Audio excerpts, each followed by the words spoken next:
So hello everyone, welcome to our YouTube channel guys. So guys, जितने भी student है BA programme या honours के सेमेस्टर 7 के स्टूडेंट के लिए ये वीडियो होने वाली है। सो जिसके पास भी issue in contemporary politics subject है उसके लिए वीडियो है। आज हम कर रहे हैं unit wise important question with answer issue in contemporary politics का। सो ये वीडियो हिंदी मीडियम में होने वाली है, बट आपको ये पीडीएफ इंग्लिश मीडियम में भी अवेलेबल हो जाएगी बाय टेलीग्राम। चलिए वीडियो को स्टार्ट करते हैं। वीडियो को स्टार्ट करने से पहले अगर आप मेरे चैनल पर नए आए हो, फर्स्ट टाइम आए हो, तो प्लीज़ चैनल को सब्सक्राइब करें, बेल आइकन ऑन करें, जिससे सारी नोटिफिकेशन सारी वीडियो टाइम टू टाइम आपके पास पहुंच जाए। डिस्क्रिप्शन में आपको मेरा टेलीग्राम का लिंक मिलेगा, वहाँ पे आप मुझे ज्वाइन कर सकते हो। और ये पीडीएफ को आप Hindi medium and English medium both medium में ले सकते हो, ओनली 50 रुपीज़ में। एंड आप साथ ही साथ मुझे मेरे इंस्टाग्राम पे फॉलो कर सकते हो। मेरी आईडी है इट्स चौधरी 7065। चलिए स्टार्ट करते हैं आज की हमारी वीडियो। सबसे पहले हम देखेंगे यूनिट नंबर फर्स्ट से कौन कौन से क्वेश्चन बनते हैं। हमारा यूनिट नंबर फर्स्ट है कि ग्लोबल जस्टिस एंड कॉस्मोपॉलिटिज्म। तो इससे हमारा फर्स्ट क्वेश्चन बनता है कि वैश्विक न्याय क्या है, इसके सिद्धांत क्या है, और इसकी मूलभूत मूल्य क्या है यानी वैल्यूज क्या है, और वैश्वीकरण के संदर्भ में इसकी प्रासंगिकता बतानी है यानी इसकी क्या विशेषता है वो बतानी है। ठीक है, तो चलिए इंट्रोडक्शन से स्टार्ट करते हैं हम। विश्व राजनीति के बदलते आयामों में यानी जो हमारी चेंजेस हो रही है हमारी विश्व राजनीतिक यानी हमारी जो ग्लोबल हमारी पॉलिटिक्स है उसमें वैश्वीकरण, तकनीकी क्रांति और अंतर्राष्ट्रीय प्रवासन, आर्थिक असमानता, मानवाधिकार, शरणार्थी संकट और वैश्विक शासन जैसे मुद्दों के जरिए ही न्याय की अवधारणा अब उभर रही है लोगों में। कौन सी न्याय की अवधारणा? वैश्विक न्याय की अवधारणा। पहले न्याय का अर्थ केवल राष्ट्र राज्य की सीमा के अंदर होता था कि किसी राष्ट्र के अंदर न्याय हो, उनके नागरिक सुरक्षित रहे, उनका सीमा सुरक्षित रहे, उनके लोगों में बराबर रहे, समानता रहे, इसको न्याय कहा जाता था। पर अब क्या है, 21वीं सदी में न्याय की परिभाषा भूगोल से परे भी हो गई है, यानी अब इंटरनेशनल तौर पे हम न्याय की बात करते हैं।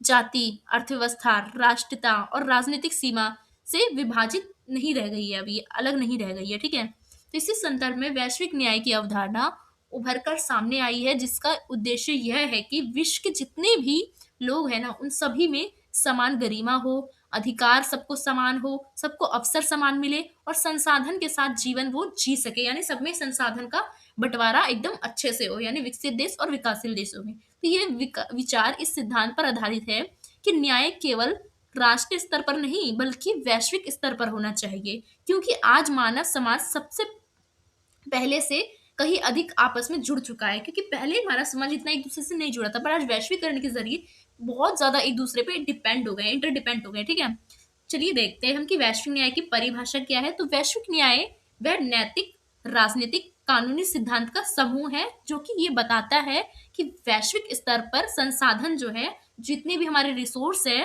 वर्ल्ड के, चाहे पानी हो गया, कोई खदान हो गई है ना, तो कोई भूमि हो गई, तो इन सभी का अवसर मतलब संसाधन का बंटवारा समान हो, इन सबको इसमें अवसर मिले, अधिकार मिले और दायित्वपूर्ण तरीके से इस चीज को बांटा जाए लोगों में, संसाधन को। यानी जो हमारा ग्लोबल जस्टिस है उसका परिभाषा तो समझ गए। उसके उद्देश्य ये है कि गरीबी को समाप्त करना है और समान मानव अधिकार सुनिश्चित करना है कि सबको मानव अधिकार समान मिले, वैश्विक शांति और सहयोग को बढ़ावा देना है और धन और संसाधनों का न्यायपूर्ण वितरण करा जाए। तो राष्ट्रों के बीच समानता कम करा जाए और सभी देश समानता पे आ जाए, तो इसी को हम वैश्विक न्याय कहते हैं। वैश्विक न्याय की उत्पत्ति का अगर हम बैकग्राउंड जाने तो वैश्विक न्याय की अवधारणा, ठीक है, वैश्विक न्याय को हम आधुनिक राजनीतिक सिद्धांत में काउंट करते हैं, पर वैश्विक न्याय हम पुराने समय से भी देखते हैं। जैसे कि प्राचीन मानवतावाद का सिद्धांत जो है वो कहीं ना कहीं विश्व की अवधारणा पर ही है। जैसे कि स्टोइक विचारक और जो भारतीय वासुदेव कुटुंबकम की जो विचारधारा है, ये विश्व नागरिकता का ही तो विचार है, जिसमें विश्व को एक अपना परिवार कहा गया है, यानी ग्लोबल जस्टिस की बात करते हैं। तो ये कहीं ना कहीं क्या है, वैश्विक न्याय की बात करता है। वहीं इमैनुअल कांट का जो प्रिंसिपल स्पीच मॉडल है वो भी वैश्विक न्याय पर ही आधारित है। कांट ने राष्ट्र के बीच नैतिकता और दायित्व पर आधारित वैश्विक न्याय और कानून बनाने की बात की है। वैसे ही हम देखते हैं कि द्वितीय विश्व युद्ध के बाद क्या हुआ, संयुक्त राष्ट्र बनाए गए, मानव अधिकार घोषणा बनाए गए, आईएमएफ बनाया गया, डब्ल्यूटीओ बनाया गया। तो ये सब ग्लोबल गवर्नेंस था, जिसने क्या करा, विश्व में न्याय बनाने के लिए ये संस्था बनाई गई थी। चौथा, 21वीं सदी और वैश्वीकरण, यानी व्यापार ने, प्रवासन ने, इंटरनेट ने जलवायु परिवर्तन जैसी चुनौतियों को जन्म दे दिया, और इस जन्म से क्या हुआ, अंतरराष्ट्रीय धारणा बदलने लगी और अब सोचने लगे लोग कि हमें वैश्विक न्याय की जरूरत है।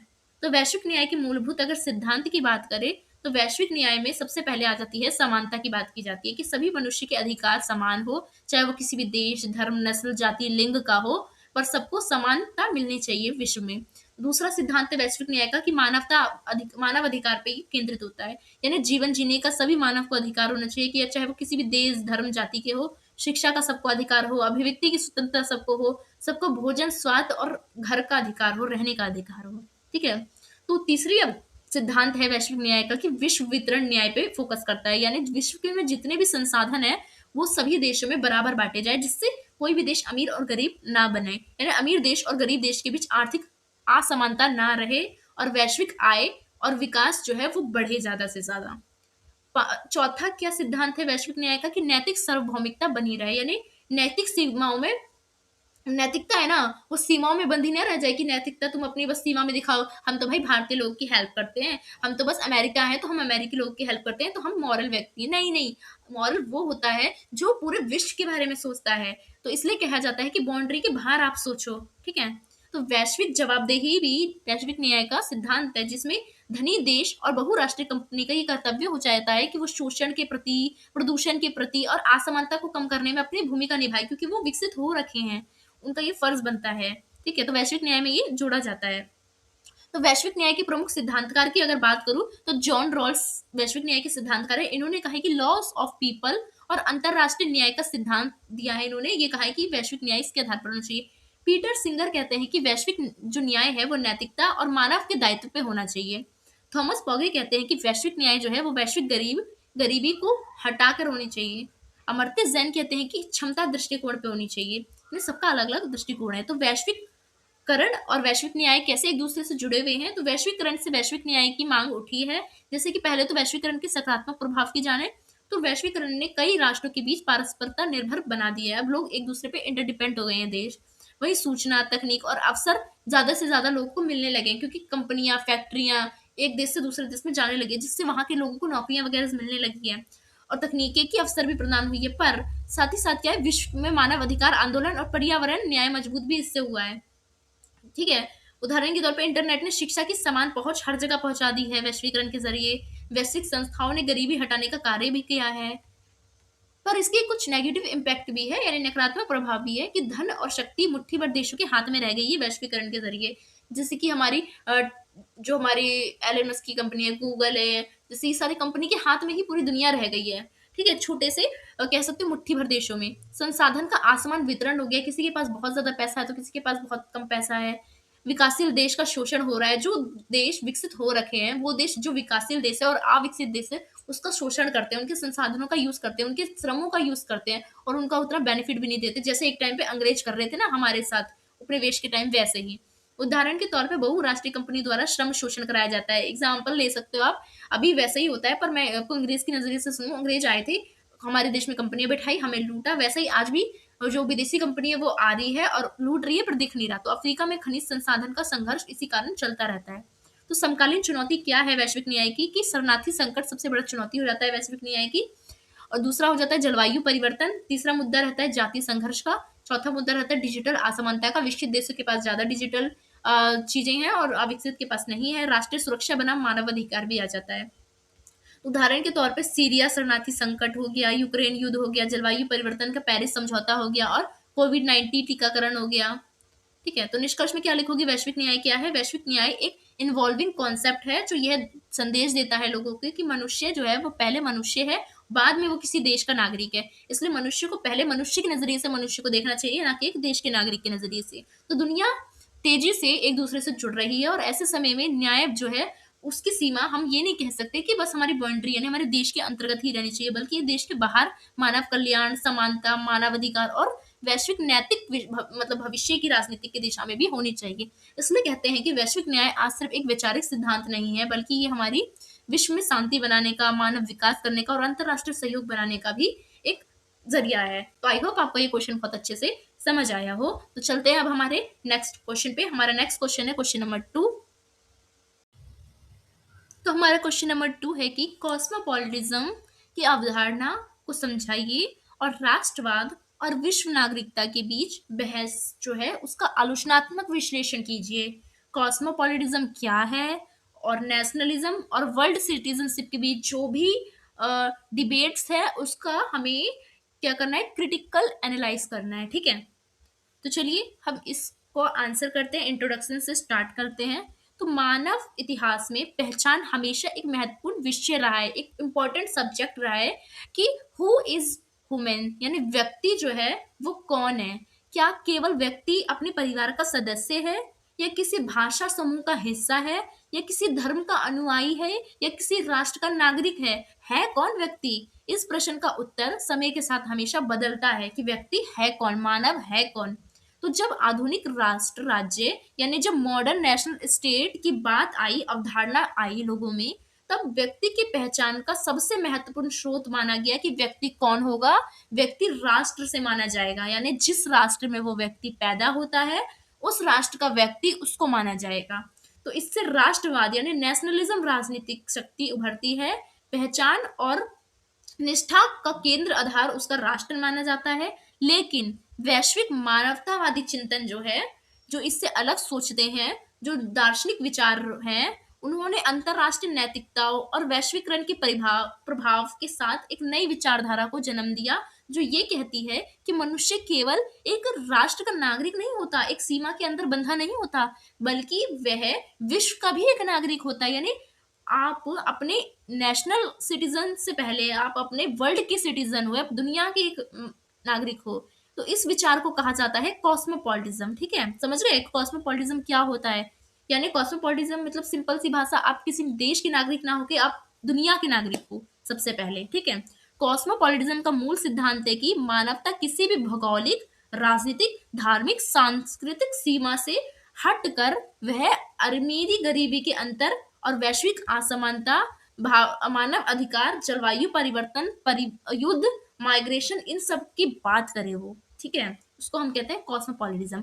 तो कॉस्मोपॉलिटिज्म की अवधारणा है कि ये शब्द यूनानी शब्द से बना है, कॉस्मोस और पॉलिटिस से मिलके। कॉस्मोस मतलब होता है संपूर्ण विश्व और पॉलिटिस मतलब होता है नागरिक, यानी संपूर्ण विश्व का नागरिक ही कॉस्मोपॉलिटिज्म वाला व्यक्ति होगा। इस प्रकार कॉस्मोपॉलिटिज्म का अर्थ है कि विश्व का नागरिक। तो परिभाषा क्या हुई कॉस्मोपॉलिटिज्म की? कि कॉस्मोपॉलिटिज्म वह विचारधारा है जिसके अनुसार सभी मनुष्य समान नैतिक मूल्य रखते हैं, एक जैसी वैल्यूज रखते हैं। उनकी पहचान उनकी राष्ट्र से, उनकी संस्कृति से या उनकी सीमा से नहीं जानी जाती, बल्कि उनकी पहचान उनकी मानवतावाद से पहचानी जाती है, उनके दायित्व से पहचानी जाती है जो उन्होंने अपने विश्व को, यूनिवर्स को दिया है। ठीक है, तो कॉस्मोपॉलिटिज्म का ऐतिहासिक विकास अगर हम देखें कि हिस्टोरिकल एवोल्यूशन, तो प्राचीन यूनान में कॉस्मोपॉलिटिज्म कैसा था? पहली बार ये विचार स्टॉक फिलोसफर ने दिया था। इन्होंने कहा था कि आई एम नॉट एंथेनियन और a Greek but a citizen of world. इन्होंने कहा था मैं किसी ग्रीक वगैरह का नागरिक नहीं हूँ, मैं पूरे वर्ल्ड का नागरिक हूँ। तो कहीं ना कहीं ये हमें दिख रहा है कि पहली झलक दिखने को मिल रही है कॉस्मोपॉलिटिज्म की। दूसरी बार झलक हमें रोमन साम्राज्य में देखने को मिलती है। रोमन कानून ने सार्वभौमिक नागरिक का विचार मजबूत किया था अपने कॉन्सेप्ट में। वही मध्य काल में ईसाई धर्म और इस्लाम ने भी मानवता की बात की, जिसमें सभी नागरिक की बात की, तो मानवता में सभी नागरिक आ जाते हैं। और वैसे ही हमारे प्राचीन काल में अगर हम बात करें तो वासुदेव कुटुंबकम भी एक ऐसी विचारधारा है जो कि कॉस्मोपॉलिटिज्म पर आधारित है, जो कहती है कि पूरा विश्व हमारा एक परिवार है। तो आधुनिक युग में इमैनुअल कांट ने परपेचुअल पीस में विश्व नागरिकता की नींव रखी है। मानव अधिकार घोषणा ने क्या करे, इसको व्यवहारिक रूप बना दिया 1948 में। तो 21वीं सदी में वैश्विकरण के द्वारा, इंटरनेट के द्वारा, संयुक्त राष्ट्र के द्वारा, वैश्विक व्यापार के द्वारा और पर्यावरण संकट के कारण कॉस्मोपॉलिटिज्म ने एक राजनीतिक रूप ले लिया है। ठीक है, तो कॉस्मोपॉलिटिज्म का सिद्धांत क्या है? कॉस्मोपॉलिटिज्म जो है वो सार्वभौमिकता की बात करता है, यानी सभी मनुष्य जो है जन्म से समान होते हैं ये कहता है, और कहता है कि अधिकार जो है ना वो किसी राष्ट्र की सीमा के अंतर्गत नहीं होनी चाहिए, बल्कि अधिकार की बात पूरी दुनिया में होनी चाहिए। दूसरा सिद्धांत है नैतिकता समानता की बात करता है, यानी नैतिक समानता, यानी पूरे विश्व में न्याय होनी चाहिए, सब मानव के अधिकार होने चाहिए, स्वतंत्रता सबको होनी चाहिए, समान सभी के लिए सम्मान होने चाहिए, यानी पूरे विश्व में चाहे वो किसी भी देश का नागरिक हो। विश्व दायित्व होना चाहिए, तीसरा सिद्धांत है, यानी गरीबी, युद्ध, जलवायु संकट, मानव पीड़ा के प्रति केवल अपने देश के व्यक्ति को ही नहीं देखना चाहिए, बल्कि आपकी जिम्मेदारी आप पूरी दुनिया के नजरिए से ही देखना चाहिए। चौथा सिद्धांत है कॉस्मोपॉलिटिज्म का, कि साझा मानव पहचान की बात करता है, यानी मानव एक है। मानव चाहे किसी भी धर्म का हो, भाषा का हो, किसी भी राष्ट्र का हो, पर वो है तो एक ही पृथ्वी का, यानी हम पृथ्वीवासी हैं। तो सीमा का प्रारंभिक और अप्रासंगिक होना भी कहते हैं, यानी राजनीतिक सीमाओं में मानव संबंध, व्यापार, संस्कृति और नैतिकता को नियंत्रित नहीं करनी चाहिए। यानी हम राजनीतिक सीमाओं में हम अपने संबंध को, अपने व्यापार को, अपनी संस्कृति को नहीं बांध के रख सकते, बल्कि हमें पूरी दुनिया में इस चीज को फैलाना चाहिए। तो कॉस्मोपॉलिटिज्म के प्रकार कौन कौन से होते हैं? पहला प्रकार है इसका फिलोसफिकल कॉस्मोपॉलिटिज्म। इसमें क्या होता है? इसमें कहा जाता है कि मानव एक है और नैतिकता सार्वभौमिक है, यानी पूरी दुनिया में मानव जो है ना, चाहे किसी भी देश, धर्म, जाति का हो, वो सब एक है, और सबका पहला कर्तव्य क्या है कि नैतिकता हो। दूसरा है पॉलिटिकल कॉस्मोपॉलिटिज्म। इसमें क्या कहा जाता है? इसमें कहा जाता है कि वैश्विक शासन हो, यानी विश्व को पूरे कंट्रोल करने के लिए एक संस्था हो, जैसे यूएन है। अंतरराष्ट्रीय कानून बनाए जाए और विश्व की एक संसद हो, जैसे यूएन में संसद बैठती है ना, पूरे विश्व वाली हो। तीसरा प्रकार है कॉस्मोपॉलिटिज्म का, कि इकोनॉमिक कॉस्मोपॉलिटिज्म, यानी वैश्विक धन वितरण जो है वो हो और गरीबी कम हो, यानी पूरे जो संसाधन है, धन है पूरे विश्व का, वो सभी में बराबर बटे। चौथा प्रकार है कॉस्मोपॉलिटिज्म का कल्चर कॉस्मोपॉलिटिज्म। इसमें कहा जाता है कि सांस्कृतिक विविधता का सम्मान हो और वैश्विक संस्कृति बनाई जाए, यानी सभी धर्म जाति के जितने भी संस्कृति कल्चर है, सभी को हमें सम्मान करना चाहिए। पांचवा हमारा प्रकार है कॉस्मोपॉलिटिज्म का, कि एनवायरमेंटल कॉस्मोपॉलिटिज्म। इसमें earth as a one ecosystem, earth को क्या है? एक माना जाता है, ठीक है। तो राष्ट्रवाद की अवधारणा भी इससे आती है, यानी राष्ट्रवाद का यह मानना है कि व्यक्ति की पहचान, निष्ठा, प्राथमिक दायित्व उसके राष्ट्र राज्य के प्रति हो, लेकिन राष्ट्रवाद में सीमा, भाषा, इतिहास और राजनीतिक संप्रभुता सबसे महत्वपूर्ण होती है, और राष्ट्रवाद की अवधारणा से बिल्कुल अलग होता है कॉस्मोपॉलिटिज्म का सिद्धांत। तो राष्ट्रवाद और कॉस्मोपॉलिटिज्म के बीच बहस क्या है? कि राष्ट्रवाद कहता है कि राष्ट्रवाद का पहचान होता है कि किसी देश का नागरिक होना, यानी राष्ट्र आधारित पहचान होना। और कॉस्मोपॉलिटिज्म कहता है कि किसी देश के आधारित आपकी पहचान नहीं होनी चाहिए, आपकी पहचान आपके मानवता आधारित होनी चाहिए, चाहे किसी भी देश के हो। राष्ट्रवाद कहता है कि निष्ठा जो है ना, वो राष्ट्र के प्रति आपको सर्वोपरि, सबसे पहली निष्ठा आपके पास राष्ट्र की होनी चाहिए। पर कॉस्मोपॉलिटिज्म कहता है कि राष्ट्र के आभाड़ में सबसे पहले आप एक मानव हो, तो मानव की जो आपकी दायित्व है वो सर्वोपरि होने चाहिए। तो तीसरा कॉन्सेप्ट कहता है कि राजनीतिक ढांचा जो है राष्ट्रवाद में किस में होना चाहिए? संप्रभुत्व राष्ट्र का होना चाहिए। पर कॉस्मोपॉलिटिज्म कहता है कि वैश्विक शासन और संयुक्त विश्व होना चाहिए एक। राष्ट्रवाद का अधिकार जो है वो कहता है कि राष्ट्र नागरिक तक सीमित रहना चाहिए, पर कॉस्मोपॉलिटिज्म के अधिकार है कि सार्वभौमिक अधिकार होना चाहिए। राष्ट्रवाद नैतिक में स्थानीय और राष्ट्रीय हित की बात करता है, पर कॉस्मोपॉलिटिज्म पूरे विश्व के न्याय की बात करता है। तो कॉस्मोपॉलिटिज्म ज्यादा अच्छा होता है राष्ट्रवाद से।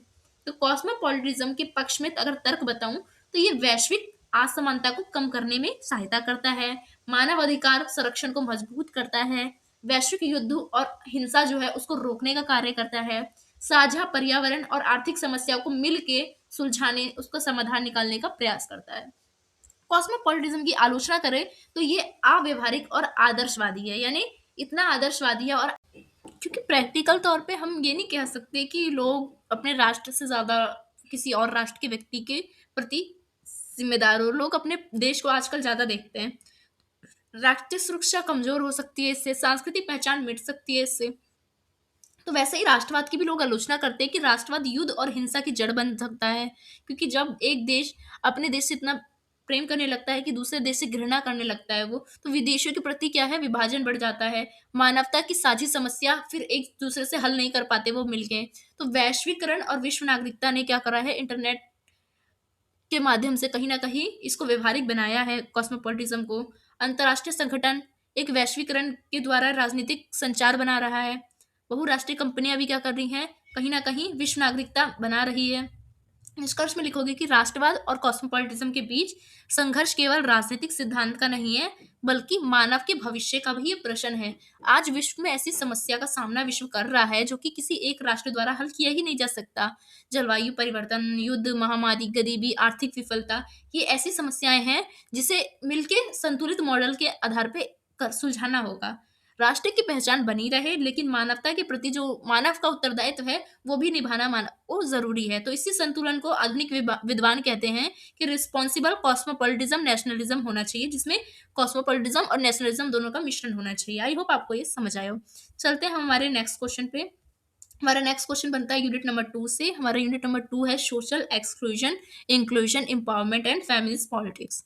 तो इसमें हमारा क्वेश्चन नंबर 3 है कि सामाजिक बहिष्करण और सामाजिक समावेशन क्या है, और भारत में इसके स्वरूप और नीतिगत प्रयासों का उदाहरण सहित विश्लेषण कीजिए। ये बताना है कि सामाजिक बहिष्करण क्या होता है और सामाजिक समावेशन क्या होता है, और इसके स्वरूप क्या है, नीति क्या है, ये बताना है। तो इंट्रोडक्शन से स्टार्ट करते हैं। तो मानव समाज केवल व्यक्तियों का समूह ही नहीं होता, बल्कि ये एक ऐसा ढांचा होता है जिसमें संसाधन की बात करें, चाहे अवसर की बात करें, चाहे अधिकार तक बात करें, ये सभी है ना, सभी में समान वितरित होना चाहिए। परंतु वास्तविकता में समाज में कुछ ऐसे वर्ग होते हैं जिन्हें मुख्य धारा से अलग कर दिया जाता है और वो इस अधिकार से वंचित रह जाते हैं। यह प्रक्रिया सामाजिक बहिष्करण कहलाता है। यानी हमारे समाज में बहुत से ऐसे लोग होते हैं जिसको वो संसाधन जो हमें मिल रहे हैं वो उनको नहीं मिल पाता, तो वो समाज से बहिष्कृत लोग होते हैं। इसके विपरीत सभी लोगों को समान अवसर, समान भागीदारी और संसाधन पहुंचाए जाए तो इसको सामाजिक समावेशन कहते हैं। यानी अगर हम ऐसे व्यक्ति जिसके पास नहीं है संसाधन, उसको संसाधन दे रहे हैं, तो वो हम क्या कर रहे हैं, सामाजिक समावेशन कर रहे हैं।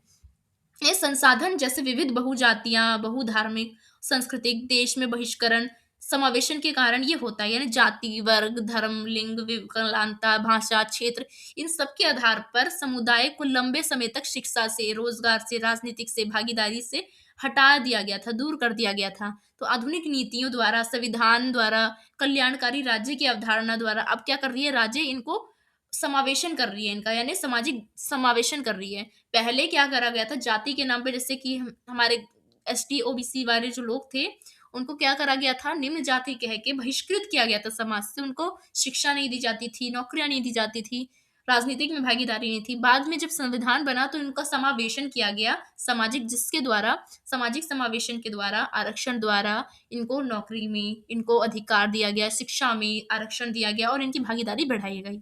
आई होप आपको समझ आया हो। सबसे पहले जानते हैं सामाजिक बहिष्करण क्या होता है। सोशल एक्सक्लूजन, सामाजिक बहिष्करण की परिभाषा होती है, सामाजिक बहिष्करण वह प्रक्रिया होती है जिसमें कुछ व्यक्ति या कुछ समूह समाज के संसाधन, संस्था, अवसर, अधिकार और सामाजिक प्रतिष्ठा से उन्हें वंचित कर दिए जाते हैं। कोई ऐसा समूह या जाति, जैसे हमारे भारत में जो हमारे शूद्र जो थे, शूद्र में आते थे, उनको इन सभी चीजों से वंचित कर दिया गया था। तो कह सकते हैं कि उनको सामाजिक बहिष्कृत कर दिया गया था।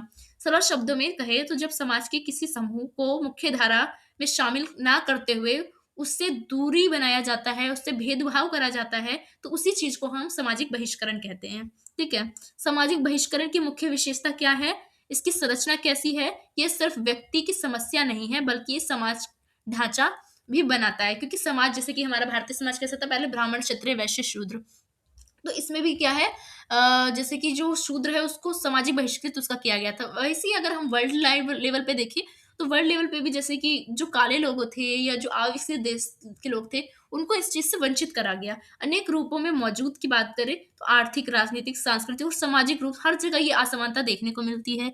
ऐतिहासिक जड़ें, जैसे कि भारत में जाति आधारित बहिष्करण होता था। पीढ़ीगत प्रभाव बात करें तो एक पीढ़ी से दूसरी पीढ़ी तक भेदभाव बना रहता है। तो सामाजिक बहिष्करण के प्रमुख स्वरूप क्या है, तो सामाजिक बहिष्करण बहुत सारे दृष्टिकोण से करे जाते हैं। पहला दृष्टिकोण होता है कि आर्थिक बहिष्करण, यानी जब किसी वर्ग को आजीविका, नौकरी, भूमि या व्यापार या वित्तीय संस्थानों से दूर रखा जाता है, तो हम कहते हैं कि हम इनको आर्थिक रूप से बहिष्कृत कर रहे हैं। उदाहरण के तौर पर दलित को परंपरागत रूप से उच्च कौशल वाले पेशे करने का अधिकार भारत में नहीं दिया गया था, है ना। और भूमिहीन मजदूरों को, आदिवासी समुदाय को आज भी जो है ऋण और संपत्ति तक ही सीमित रख दिया गया है। तो कहीं ना कहीं हम उनको उनके जो काम है, उस काम के अलावा कोई और काम करने नहीं दे रहे हैं। तो कहीं ना कहीं हम हमारे समाज का जो ये वर्ग है जिसकी हम बात कर रहे हैं उसका आर्थिक बहिष्करण कर रहे हैं। दूसरा एग्जाम्पल है राजनीतिक बहिष्करण। राजनीतिक बहिष्करण क्या होता है? जब किसी समुदाय को हम राजनीतिक में भागीदारी नहीं लेने देते, या वोट देने का अधिकार उनको नहीं दिया जाता, या उनको प्रतिनिधित्व से वंचित रखा जाता है, यानी उनको चुनाव लड़ने का अधिकार नहीं दिया जाता, तो हम कहते हैं कि ऐसे व्यक्ति को हम राजनीतिक बहिष्करण कर रहे हैं। उदाहरण के तौर पे महिला को पहले मतदान का अधिकार नहीं था। भारत में तो जब से स्वतंत्रता आई है तब से वोट देने का अधिकार है, पर अगर हम दुनिया की बात कर रहे हैं, क्योंकि हम ग्लोबल जस्टिस है हमारा मतलब, हमारे ये हम बात कर रहे हैं हम तो वैश्विक न्याय की। तो वैश्विक न्याय में जो और देश थे जैसे कि यूरोप, अमेरिका, इन सब में क्या है, महिलाओं को वोट देने का अधिकार नहीं था। तो कहीं न कहीं आप समाज में एक ऐसा वर्ग है महिला जिसको अपने राजनीतिक से वंचित रखा गया है, तो आप उन्होंने महिला का राजनीतिक बहिष्करण किया।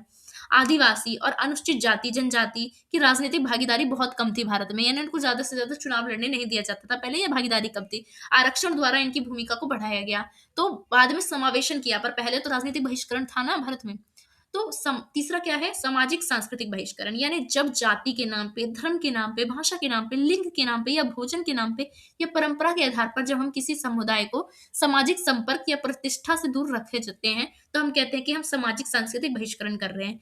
उदाहरण के तौर पे छुआछूत प्रथा जो थी, एलजीबीटीक्यू प्लस समुदाय को हम सामाजिक मान्यता अब मिली है, पर पहले क्या होता था, जब कोई फीमेल फीमेल या कोई मेल मेल जब शादी करना चाहते थे तो उनको समाज से बाहर कर दिया जाता था, है ना? तो चौथा क्या है कि शैक्षिक बहिष्करण। जब शिक्षा जो है वो हर व्यक्ति को नहीं मिल पाती तो हम कहते हैं कि हमने शैक्षिक बहिष्करण किया। उदाहरण बाल श्रमिक, सड़क जो सड़क के जो बच्चे होते हैं जो फुटपाथ पे बैठते हैं, ये आर्थिक रूप से इतने कमजोर होते हैं कि इनको शिक्षा नहीं मिल पाती, तो कहीं ना कहीं इनके साथ शैक्षिक बहिष्करण हो रहा होता है। पाँचवाँ क्या है? डिजिटल बहिष्करण। आज के तौर पे ये भी चीज़ बहिष्करण में जुड़ गई है क्योंकि टेक्नोलॉजी का ज़माना है, टेक्नोलॉजी आधारित शिक्षा, सुविधा, ये सारे बच्चों को नहीं मिल पा रही। जैसे कि ग्रामीण क्षेत्रों में इंटरनेट की अगर कमी है, तो वहाँ के बच्चे यहाँ से वंचित रह जाएँगे इस चीज़ से। तो कहीं न कहीं हम उनका डिजिटल बहिष्करण कर रहे हैं। आई होप आपको समझ आया हो। हमने बहिष्करण जान लिया कि सामाजिक बहिष्करण क्या होता है। अब हम जान रहे हैं सामाजिक बहिष्करण तो जान लिया, अब समावेशन क्या होता है? यानी अब मिलाना क्या होता है? इंक्लूजन क्या होता है? तो सामाजिक समावेशन बिल्कुल सामाजिक बहिष्करण के उल्टा होता है। सामाजिक समावेशन एक प्रक्रिया है जिसके माध्यम से समाज के हर व्यक्ति को समान अवसर, समान संसाधन और निर्णय लेने में भागीदारी दी जाती है। जैसे कि बहिष्कृत व्यक्ति जो होते हैं, उनको भी प्रावधान द्वारा या कोई आरक्षण द्वारा उनको समूह में मिलाया जाता है, उनको समावेशन किया जाता है। इसका लक्ष्य ये होता है कि ऐसे समाज जहाँ भेदभाव ना हो, सभी नागरिक को बराबर से जीवन जीने का अधिकार हो। सामाजिक समावेशन की विशेषता होती है कि सभी व्यक्ति को समान अवसर मिले, असमानता को खत्म कर दिया जाए, समाज में हर व्यक्ति सशक्त हो, मानव के अधिकार की रक्षा करी जाए, आर्थिक और राजनीतिक भागीदारी सभी व्यक्ति की बढ़े। सामाजिक समावेशन का मॉडल क्या है? कल्याणकारी मॉडल होता है ये। उद्देश्य होता है कि सरकार सहायता से योजना बनाए और जितने भी बहिष्कृत व्यक्ति हैं उनको भी समाज में समावेशित करा जाए, मिलाया जाए। अधिकारिक आधारित मॉडल में समानता को कानूनी अधिकार के रूप में लागू करना हो के जो बहिष्कृत व्यक्ति हैं उनको समानता में लाया जाता है। समुदाय सहायक मॉडल द्वारा समाज और संस्था की भागीदारी बढ़ती है। तो भारत में सामाजिक बहिष्करण के कारण के उदाहरण बताऊं तो समावेशन भी जान लिया हमने, और समावेशन भी जान लिया और बहिष्करण भी जान लिया। अब हम जान रहे हैं कि भारत में जो सामाजिक बहिष्करण थे वो क्यों होते थे, उसका कारण क्या था। सबसे पहले तो जाति आधारित बहिष्करण भारत में होता था। दलित पर ऐतिहासिक भेदभाव डाला गया था शुरू से कि ये अलग जात इनको अलग काम दिया जाएगा, भेदभाव करा जाता था मंदिर में, कुओं में, स्कूल में, और इस गांव में बसने का इनको स्थान भी नहीं दिया जाता था, बहिष्कार कर दिया जाता था। उदाहरण के तौर पर 2016 में ऊना कांड हुआ था। दलित जो स्वच्छता कर्मियों का अलग व्यवहार मतलब देखा गया था। तो कहीं न कहीं क्या है, हमें समाज में देखने को मिलता है। धर्म आधारित बहिष्करण भी भारत में होता है। अल्पसंख्यक समुदाय का प्रतिनिधित्व और अवसर कम होता है। जो भी अल्पसंख्यक जाति होती है, धर्म होता है ना? धर्म होता है, वो ज़्यादा से ज़्यादा सत्ता में नहीं आ पाते, और जो बहुसंख्यक वाले लोग होते हैं वही आ पाते हैं। उदाहरण के तौर पे सचिन कमेटी रिपोर्ट ने मुस्लिम समुदाय आर्थिक और शैक्षिक रूप से कमजोर बताया क्योंकि ये अल्पसंख्यक है, इनको ज़्यादा अधिकार नहीं मिल पाता है अपनी प्रतिनिधित्व रखने का, अपनी बात रखने का और अपनी शिक्षा को व्यक्त करने का। तो लिंग आधारित बहिष्करण भी होता है भारत में। महिला को समान वेतन नहीं दिया जाता, शिक्षा और राजनीतिक भागीदारी में इनकी बाधा लाई जाती है। उदाहरण के तौर पर महिला का कार्यबल भागीदारी केवल 23% के ही आसपास रह गया, जबकि महिला और पुरुष दोनों बराबर है, 50-50% है। आदिवासी और क्षेत्रीय भेदभाव देखने को मिलता है। तो आदिवासी इलाकों में विकास की कमी देखी गई है। भाषा और क्षेत्र के आधार पर पहचान संकट बढ़ जाता है। विकलांग व्यक्तियों का बहिष्करण किया जाता है। शारीरिक और मानसिक विकलांगता के कारण क्या है, इनको में रोजगार नहीं दिया जाता। तो सामाजिक समावेशन के लिए भारत ने कौन-कौन से कानून या नीति बनाई है उसको जान लेते हैं। तो आर्टिकल 14 जो है वो समानता का अधिकार की बात करता है। तो कहीं न कहीं जो हमारे समाज में जो वंचित वर्ग है, जो बहिष्कृत वर्ग है, सामाजिक बहिष्कृत, उसको समावेशन करा जाता है इस आर्टिकल के द्वारा। आर्टिकल 15 भी भेदभाव को निषेध करता है, तो भेदभाव खत्म करता है, तो क्या करता है, समाज में समावेशन करता है व्यक्तियों का। आर्टिकल 16 रोजगार में बराबरी की बात करता है, जो कि समावेशन करता है व्यक्तियों का। आर्टिकल 17 अस्पृश्यता का उन्मूलन करता है कि कोई भी छुआछूत निषेध है। आर्टिकल 21 जीवन की गरिमा का बताता है। तो ये सब क्या है, हमारे सामाजिक समावेशन करने के लिए भारत सरकार द्वारा बनाई गई नीति और कानून है। तो भारत सरकार द्वारा आरक्षण नीति भी क्या करती है, एसटी, एससी, ओबीसी और ईडब्ल्यूएस जैसे जो समुदाय है, जो कि वंचित वर्ग थे, जिनको शिक्षा, रोजगार और प्रतिनिधित्व से दूर रखा गया था इतिहास में, तो उनको शिक्षा और नौकरी में कुछ परसेंट का आरक्षण देके उनकी स्थिति को बेहतर बनाने की बात की जाती है। सामाजिक न्याय संबंधित कानून की बात करें तो अनुसूचित जाति जनजाति अत्याचार निवारण अधिनियम बनाया गया है, जो कि न्याय को देखता है, जो कि सुरक्षा और न्याय प्रदान करता है। शिक्षा का अधिकार कानून दो, तो दिव्यांगों के लिए भी अधिकार अधिनियम 2016 में दिव्यांग व्यक्तियों के लिए अधिकार बनाए गए।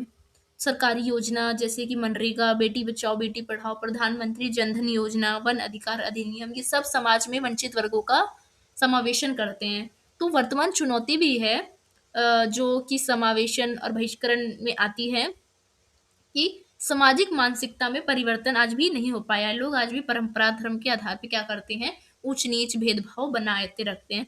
आर्थिक असमानता भी चुनौती है, जो कि संपत्ति और अवसर जो है वो सबके पास समान नहीं है, तो अमीर गरीब की जो भेदभाव है वो भी आज भी बना हुआ है। प्रशासनिक कमजोरी जैसे कि भ्रष्टाचार और धीमी प्रक्रिया द्वारा सरकार इस चीज को कंट्रोल नहीं कर पा रही है। तकनीकी असमानता, जहां डिजिटल चीजें इंटरनेट पहुंच चुकी है वहां तो लोग विकसित और शिक्षा और ये सब प्राप्त कर पा रहे हैं, पर गांव दूर दराज में ये सब संभव नहीं है।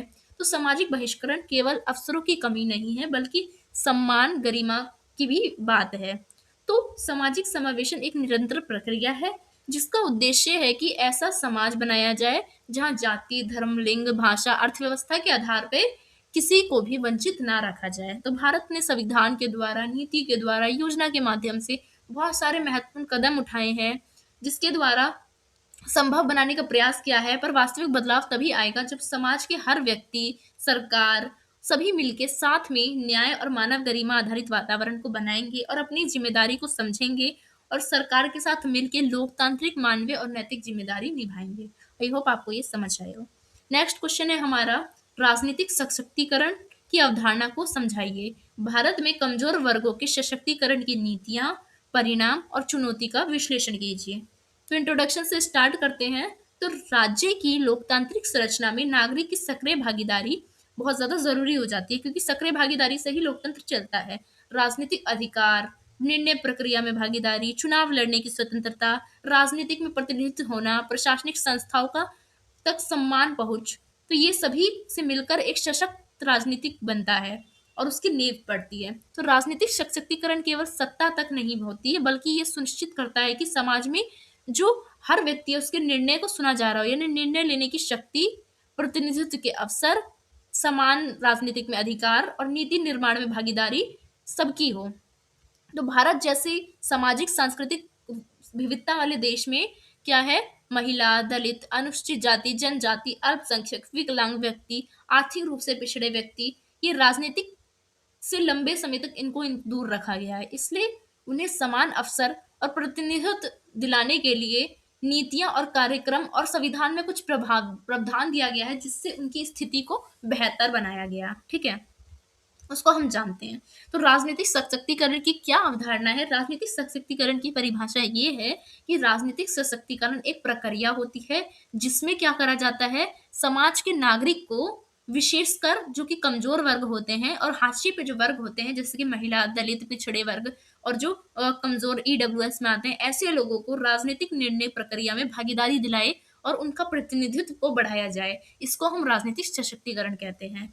यह निम्न अधिकार से जुड़ा होता है, जैसे कि उन लोगों को मतदान देने का अधिकार हो, चुनाव लड़ने का अधिकार हो, राजनीतिक संस्थाओं में भागीदारी का अधिकार हो, नीति निर्माण में उनका मतलब समान अवसर हो और राजनीतिक शिक्षा और जागरूकता उनको मिले।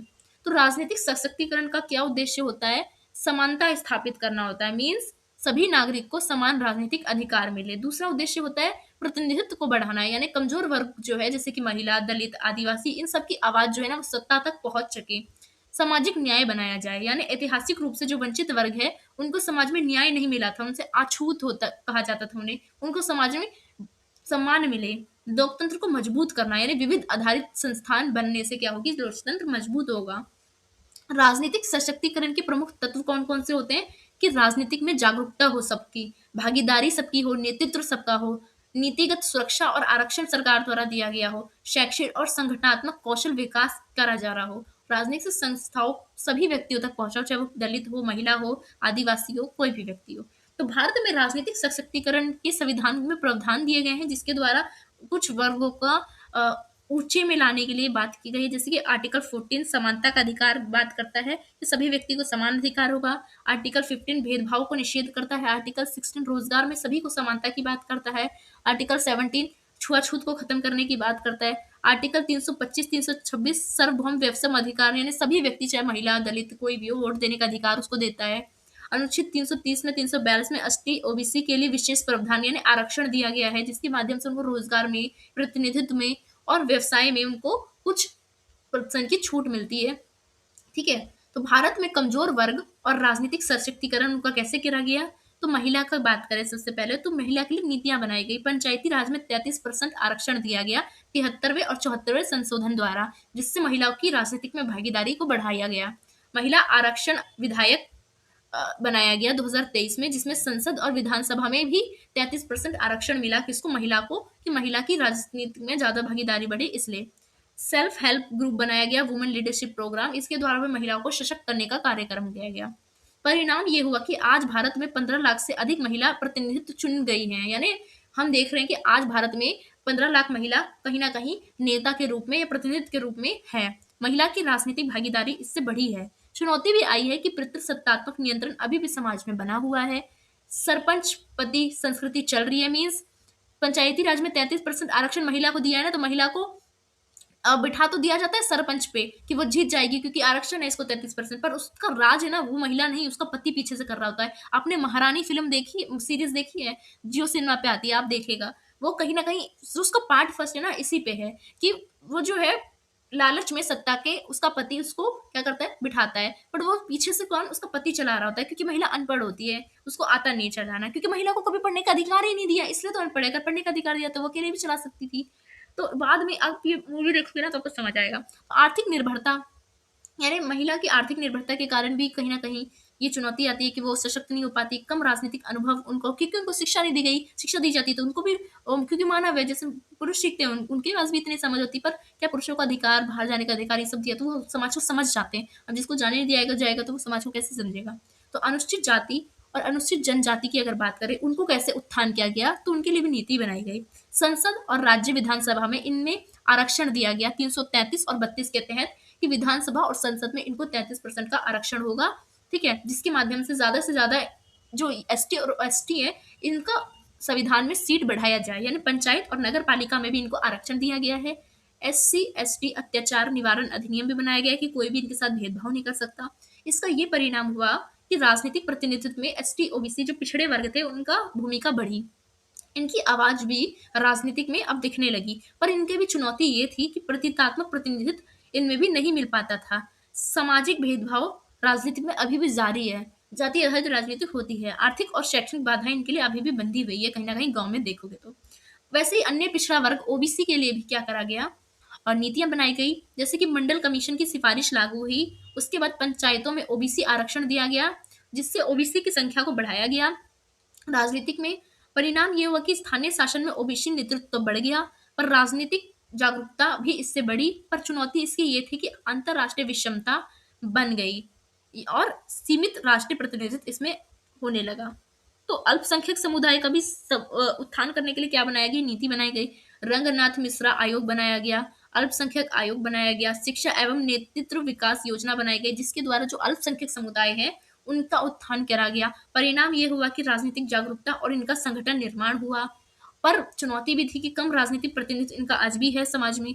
सामाजिक पूर्वाग्रह और धार्मिक विभाजन के कारण इनको अभी भी चुनौती का सामना करना पड़ता है। वैसे ही विकलांग व्यक्तियों के लिए भी कानून बनाया गया, जैसे कि आरपीडब्ल्यूडी एक्ट 2016, और मतदान केंद्रों में इनको बैलेट और रैंप की सुविधा दी गई कि इनको वोट देने का अधिकार इनको भी दिया जाए। इनकी चुनौती ये थी कि मतदान तक पहुंच की बहुत ज्यादा कमी है इनमें, और राजनीतिक नेतृत्व भी ज्यादा नहीं है विकलांग व्यक्तियों का आज भी। तो क्या है कि राजनीतिक सशक्तिकरण की प्रमुख संस्थाएं और व्यवस्था की बात करें, तो सहभागिता में अगर बात करें तो पार्षद, पंचायत, विधायक और सांसद आ जाते हैं। निर्णय निर्माण की बात करें तो बजट समिति, नीति आयोग और ग्राम सभा आ जाते हैं। नागरिक शिक्षा की बात करें तो जागरूक अभियान, एनजीओ और एच एस एच जी आ जाता है। कानूनी संरक्षण की बात करें तो न्यायालय और राष्ट्रीय आयोग आ जाता है। तो राजनीतिक सशक्तिकरण का प्रभाव क्या पड़ा समाज पे, कि लोकतंत्र का विस्तार हुआ, सामाजिक न्याय की भावना लोगों में जगी, नीति निर्माण में ज्यादा से ज्यादा विविधता देखने को मिले, क्योंकि महिला को, दलित को, आदिवासी को, सबको अधिकार मिला। स्थानीय शासन में जनता की भागीदारी बढ़ी, कमजोर वर्ग आत्मविश्वास उनका बढ़ा, और पंचायती राज व्यवस्था भी सशक्त हुई इससे। तो वर्तमान चुनौती क्या है इसकी, कि आर्थिक निर्भरता के कारण विशेषकर महिला और दलित अभी भी पिछड़े हुए हैं। राजनीतिक दलों की भूमिका की बात करें तो टिकट वितरण में अभी भी भेदभाव करा जाता है। अगर प्रतिनिधात्मक प्रतिनिधित्व की बात करें तो सत्ता पर वास्तविक नियंत्रण अभी भी इनका नहीं है। भ्रष्टाचार की बात करें तो कमजोर वर्गों के लिए राजनीतिक खर्चीली हो जाती है। सामाजिक मानसिकता की बात करें तो जाति पितृसत्ता आधारित हो जाती है। निष्कर्ष में क्या लिखेंगे कि भारत में कमजोर वर्गों का राजनीतिक सशक्तिकरण केवल कानून और आरक्षण के द्वारा नहीं किया जा सकता, बल्कि समाज में भी परिवर्तन आना चाहिए, लोकतंत्र की गहराई होनी चाहिए, मानव गरिमा का पुनरुत्थान होना चाहिए। संविधान ने सभी को समान अवसर की नींव पे तो रखा है, लेकिन इसको आगे बढ़ाएगा कौन? हम। ठीक है, तो सशक्तिकरण का लक्ष्य तब पूरा होगा जब प्रतिनिधित्व में सच में सब लोग शामिल होंगे, राजनीतिक सांस्कृतिक समानता होगी, जागरूक शिक्षा होगी सबके लिए, और राजनीतिक सशक्तिकरण केवल पद पाने का साधन ना बन जाए, बल्कि कमजोर वर्गों के अधिकार, सम्मान और भविष्य को भी निर्धारित करे, तब हम कहेंगे सच्ची समानता आई है। ठीक है, हमारा नेक्स्ट क्वेश्चन देखते हैं। हमारा नेक्स्ट क्वेश्चन है कि नारीवादी फेमिनिज्म की उत्पत्ति, प्रकार और प्रमुख विचारधाराएं और समकालीन राजनीतिक में इनका महत्व क्या है, ये बताना है। ठीक है, तो इंट्रोडक्शन से स्टार्ट करते हैं।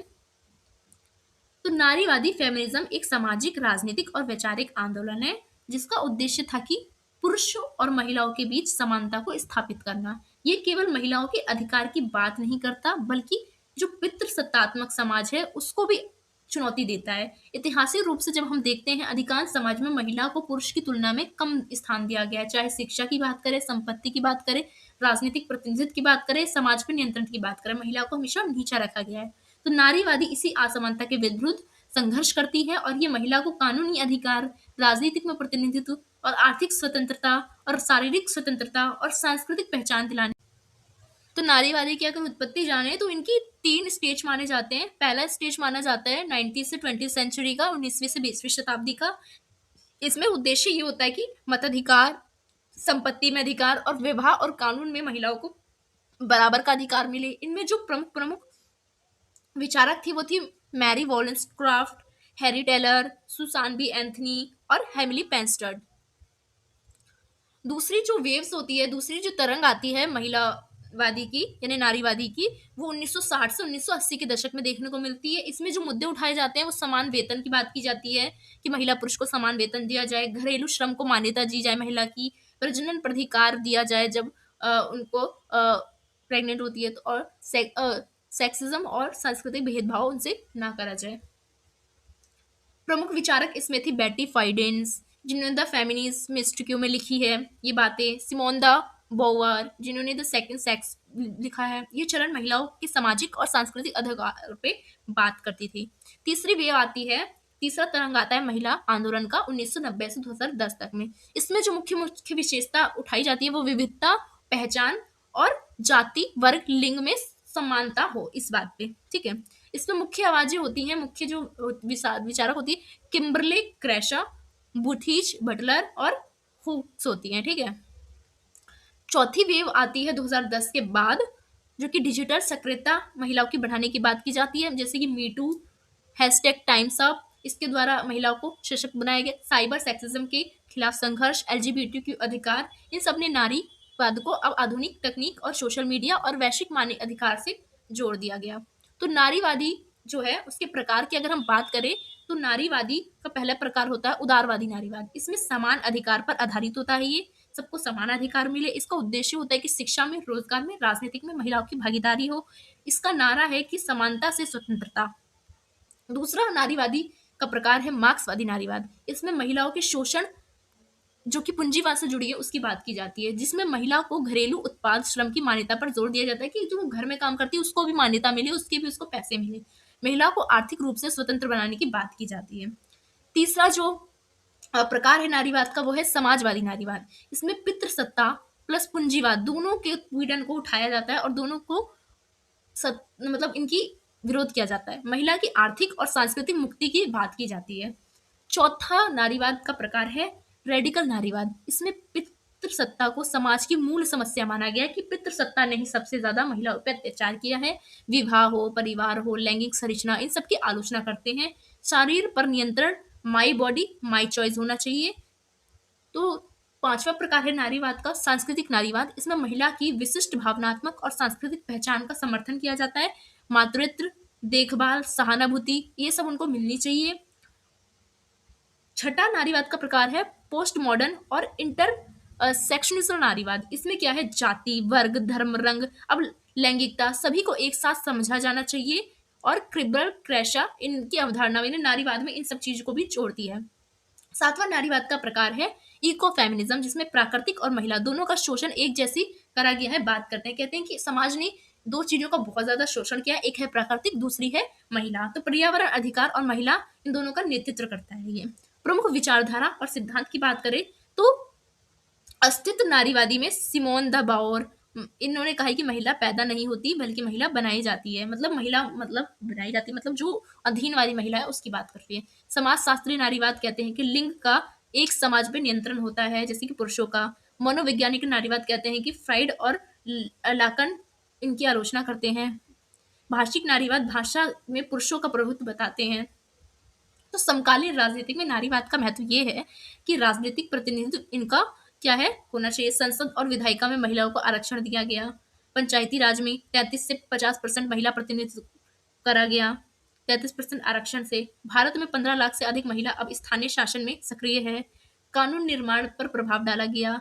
घरेलू हिंसा अधिनियम 2005 के तहत पॉश कानून लाया गया। कार्यस्थल पर अगर किसी महिला के साथ यौन शोषण होता है तो बाल विवाह निषेध किया गया 2006 में। महिलाओं की भलाई के लिए मातृत्व अवकाश अधिनियम भी बनाए गए। तो सामाजिक आंदोलनों में भी भूमिका निभाई, जैसे कि मीटू मूवमेंट्स, पिंक चार्डी डी कैंपियन, एलजीबीटीक्यू प्राइड मूवमेंट। तो इन सब द्वारा क्या करा गया, महिलाओं को अधिकार दिए गए, सशक्त बनाया गया। सांस्कृतिक परिवर्तन द्वारा भी मीडिया में महिला का नेतृत्व का चित्रण किया गया, भाषा में बदलाव किया गया और बॉडी और पॉजिटिव लैंगिक पहचान बनाई गई। वैश्विक राजनीतिक में योगदान बढ़ाया गया। यूनाइटेड नेशन में ही फॉर शी बनाया गया, सैडो बनाया गया, जेंडर बजटिंग और फेमिनिस्ट फॉरेजिंग पॉलिसी बनाई गई। आलोचना की बात करें तो कुछ लोग इसे पुरुष विरोधी समझते हैं, कुछ लोग इसे पश्चिम केंद्रित सिद्धांत के लिए आरोप मानते हैं। वर्ग और धर्म आधारित असमानता को कभी कभी प्राथमिकता दे दी जाती है। कट्टर और उदार धाराओं में इसको विभाजित करते हैं। निष्कर्ष के तौर पे बात करें तो नारीवादी केवल महिला की लड़ाई नहीं है, बल्कि एक न्यायपूर्ण, समान और सम्मानजनक लोकतांत्रिक समाज बनाने की एक प्रक्रिया है, जिसमें ये आंदोलन अब विविधता, मानवाधिकार, एलजीबीटीक्यू समुदाय, पर्यावरण सबकी बात करता है। तो नारीवादी का भविष्य सिर्फ समानता नहीं है, बल्कि ऐसी संरचना बनाना है जिसमें व्यक्ति को अवसर जो है वो लिंग पर निर्भर ना रहना पड़े, उनको अवसर मिले। तो छठा हमारा क्वेश्चन है कि फेमिनिज्म एंड इमोशन की राजनीतिक अवधारणा क्या है, यानी फेमिनिज्म एंड इमोशन की राजनीतिक अवधारणा क्या है और राजनीतिक संवाद, पहचान और शक्ति संबंध को समझने में भावना क्या भूमिका निभाती है। यानी जो भावना है, इमोशंस है, वो कैसे राजनीति को और पहचान को और शक्ति संबंध को दिखाती है, वो बताना है। तो इंट्रोडक्शन से स्टार्ट करते हैं।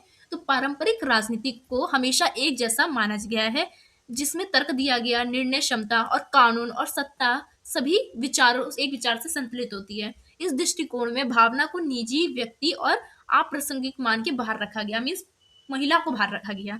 लेकिन नारीवादी ने इस धारणा को चुनौती देते हुए भावना को केवल व्यक्ति का अनुभव नहीं बताया, बल्कि बताया कि समाज को, सत्ता को, संरचना को हमें भावना के नजरिए से भी देखना चाहिए। नारीवादी चिंतन ये कहती हैं कि जैसे दुख, गुस्सा, प्यार, डर, सहानुभूति या शर्म इस समाज को सत्ता व्यवस्था करने में नियंत्रित करती है, और इन्हीं के आधार पर स्त्री और पुरुष की भूमिका, अधिकार, पहचान और उनकी राजनीतिक स्थिति निर्धारित भी होती है। इसलिए यह विषय मनोवैज्ञानिक या समाजशास्त्र का नहीं है, बल्कि राजनीतिक का भी मूल प्रश्न बन जाता है। तो नारीवादी और भावनाओं को कैसे राजनीतिक से जोड़ा गया? तो नारीवादी ये कहती हैं कि भावना जो है वो राजनीतिक है। क्यों? क्योंकि वे समाज द्वारा ही तो नियंत्रित होती है, और समाज में भावना होनी चाहिए। वे शक्ति संबंध को मजबूत या चुनौती देती हैं। वे आंदोलन, संघर्ष, बदलाव की ऊर्जा को पैदा करती हैं। वे पहचान और अधिकार की भावना को बढ़ाती हैं। इस अवधारणा को संक्षेप में अगर कहा जाए तो निजी भी राजनीतिक है, यानी जो घरेलू हिंसा हो रही है, चाहे कोई भी पर्सनल मैटर है, वो भी कहीं न कहीं राजनीतिक से प्रभावित होती है, क्योंकि राजनीतिक कानून बना सकती है सबको कंट्रोल करने में। इसलिए कहते हैं कि नारीवादी और भावना दोनों एक-दूसरे से जुड़ी हुई हैं। तो अर्थात घरेलू जीवन, भावनाएँ, देखभाल, हिंसा, भय, मौन या प्रेम, ये सब राजनीति से जुड़े हैं, क्योंकि इसमें समाज में शक्ति और असमानता संरचित होती है। तो भावना जो है ना, वो भावना और राजनीतिक का अगर मुख्य व्याख्या करें, तो भावना जो है वो तटस्थ नहीं है, सत्ता संरचना द्वारा बनाई जाती है। जैसे कि सारा अहमद कहती हैं कि भावना जो है ना, वो प्राकृतिक या व्यक्ति की नहीं होती, बल्कि समाज भावना को बनाता है कि किस चीज़ से हमें डरना है, किस चीज़ में हम खुश होंगे, ये सब समाज बनाती है। उदाहरण के तौर पे पुरुष का गुस्सा शक्ति माना जाता है समाज में, महिला का गुस्सा बदतमीज़ी माना जाता है समाज में। कहते हैं ना, पुरुष अगर गुस्सा कर ले तो कहते हैं वाह! ये पुरुष तो गुस्से वाला है, ये पुरुष बहुत शक्तिशाली है भाई, ये हीरो है, ये लड़ाकू है। और महिला अगर किसी पे अगर गुस्सा करके बात कर लेती है, तो लोग कहते हैं कि ये तो बड़ी बदतमीज़ है, इसमें भावुकता नहीं है। तो इस प्रकार समाज में इसलिए कहा जाता है कि भावना को जो है ना, वो राजनीतिक कंट्रोल करती है, समाज कंट्रोल करता है। इस प्रकार भावना लैंगिक होती है, और ये दिखाता है कि सत्ता संरचना भावना को कंट्रोल करती है। निजी और सार्वजनिक विभाजन गलत बनता है इससे, यानी जो कैरोल पैटमैन है वो कहते हैं कि लंबे समय तक ये माना गया कि निजी क्षेत्र जो है, जैसे कि घर, भावनाएं, रिश्ता या पालन पोषण, ये सब राजनीतिक से बाहर है। पर ये सब राजनीति से बाहर नहीं है, क्योंकि जब घरेलू हिंसा होती है, घरेलू काम विभाजन होता है, तो इन सब में राजनीतिक भी आती है। क्यों? क्योंकि घरेलू हिंसा होता है तो इस पे कानून सरकार बना सकती है, क्योंकि महिला भी वोट देती है, तो महिला के क्या जो रक्षा करना कानून इन राजनीतिक का अधिकार नहीं होता राजनीतिक नेताओं का। तो भावनाएं दमन का साधन भी होती हैं, और प्रतिरोध की शक्ति भी होती हैं। तो समाज में महिला जो है ना, वो ये चाहती हैं कि लोग क्या चाहते हैं महिला से, कि महिला सिर्फ चुप रहे, जो भी असहमति ना जताए। अगर मतलब कोई बात उनको अच्छी ना लग रही है, तो वो ये ना बोलेगी मुझे अच्छी नहीं लग रही। महिला क्रोध ना दिखाए, महिला दर्द सहे और त्याग करती रहे, तो महिला महिला है, ऐसा समाज ने बना दिया है। इन उपेक्षाओं ने भावनात्मक अनुशासन कहा जाता है, और ये पितृसत्तात्मक व्यवस्था को मजबूत करता है। अब ये भावनाओं को अगर महिलाओं के आप कंट्रोल कर रहे हो, तो कैसे कह रहे हो कि मतलब भावना राजनीतिक से जुड़ा नहीं होता? तो लेकिन भावना आंदोलन की प्रेरणा भी देती है, जैसे कि नारी शक्ति आंदोलन, मीटू आंदोलन, दलित महिला आंदोलन, इन सभी ने भावना के जरिए ही महिलाओं को सशक्त बनाया है। भावनाएं पहचान निर्माण में महत्वपूर्ण भूमिका निभाती है। राजनीतिक पहचान केवल विचार या वर्ग आधारित नहीं होती, बल्कि ये क्या है, भावना पर भी आधारित होती है। जैसे कि दलित आंदोलन में अपमान और पीड़ा, जब दलितों के साथ भेदभाव होता है, तो सबसे ज्यादा उनकी भावना को चौखट पहुंचता है। तो क्या, जब दलित की भावना को चौखट पहुंच रहा है, तो सरकार ने आरक्षण बनाया, तो ये जो महिलाओं की भावना को दर्द हो रहा है, तो क्या उसके लिए कानून नहीं बनाया जाएगा? तो किसान में भूमि से भावनात्मक जुड़ाव, जब किसान और भूमि की बात आती है, वो भावना से जुड़ा रहता है, तो वो राजनीतिक से जोड़ के देखा जाता है। जो महिला की भावना की बात आती है, तो क्या वो राजनीतिक से जोड़ के नहीं देखा जाता? स्त्री आंदोलन में स्वतंत्रता और समानता की भी भावना होनी चाहिए, इसलिए पहचान का निर्माण भावना से जरूर होता है, हम इसको ठुकरा नहीं सकते। भावना लोकतंत्र को मानवीय बनाती है।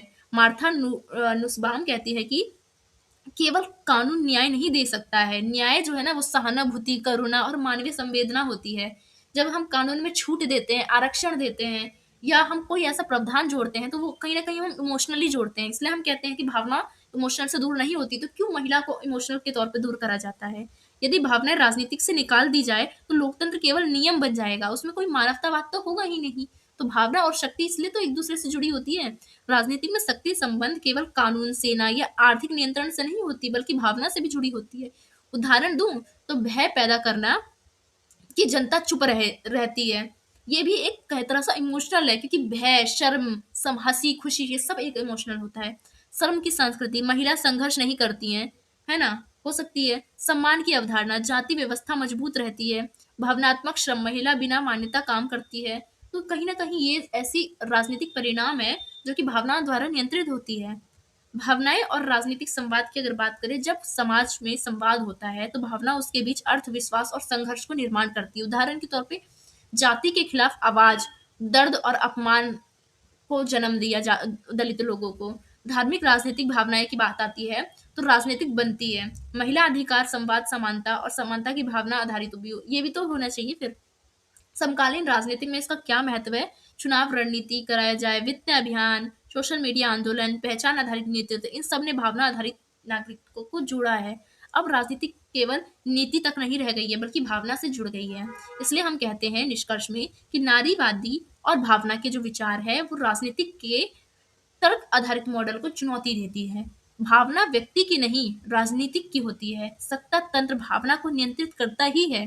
भावनाएं पहचान, नेतृत्व, आंदोलन, समाज में परिवर्तन का केंद्र बनती है। इसलिए नीति से भावना को बाहर रखना एक अधूरा न्याय माना जाएगा। नारीवादी राजनीति को अधिक मानवीय, संवेदनाशील वाला बताया गया है। आई होप आपको ये समझ आया हो। ठीक है,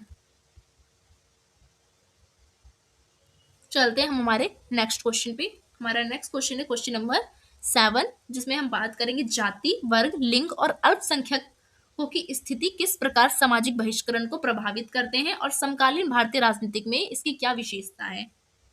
ठीक है, चलिए देखते हैं आंसर को कि जाति, वर्ग, लिंग के आधार पे जो या अल्पसंख्यक है, उनके साथ कैसे समाज उनको बहिष्कृत करता है, उनको राजनीतिक से, समाज से दूर रखता है, यही आपको बताना है और इसकी जो भी राजनीतिक चुनौतियां उसको बताना है।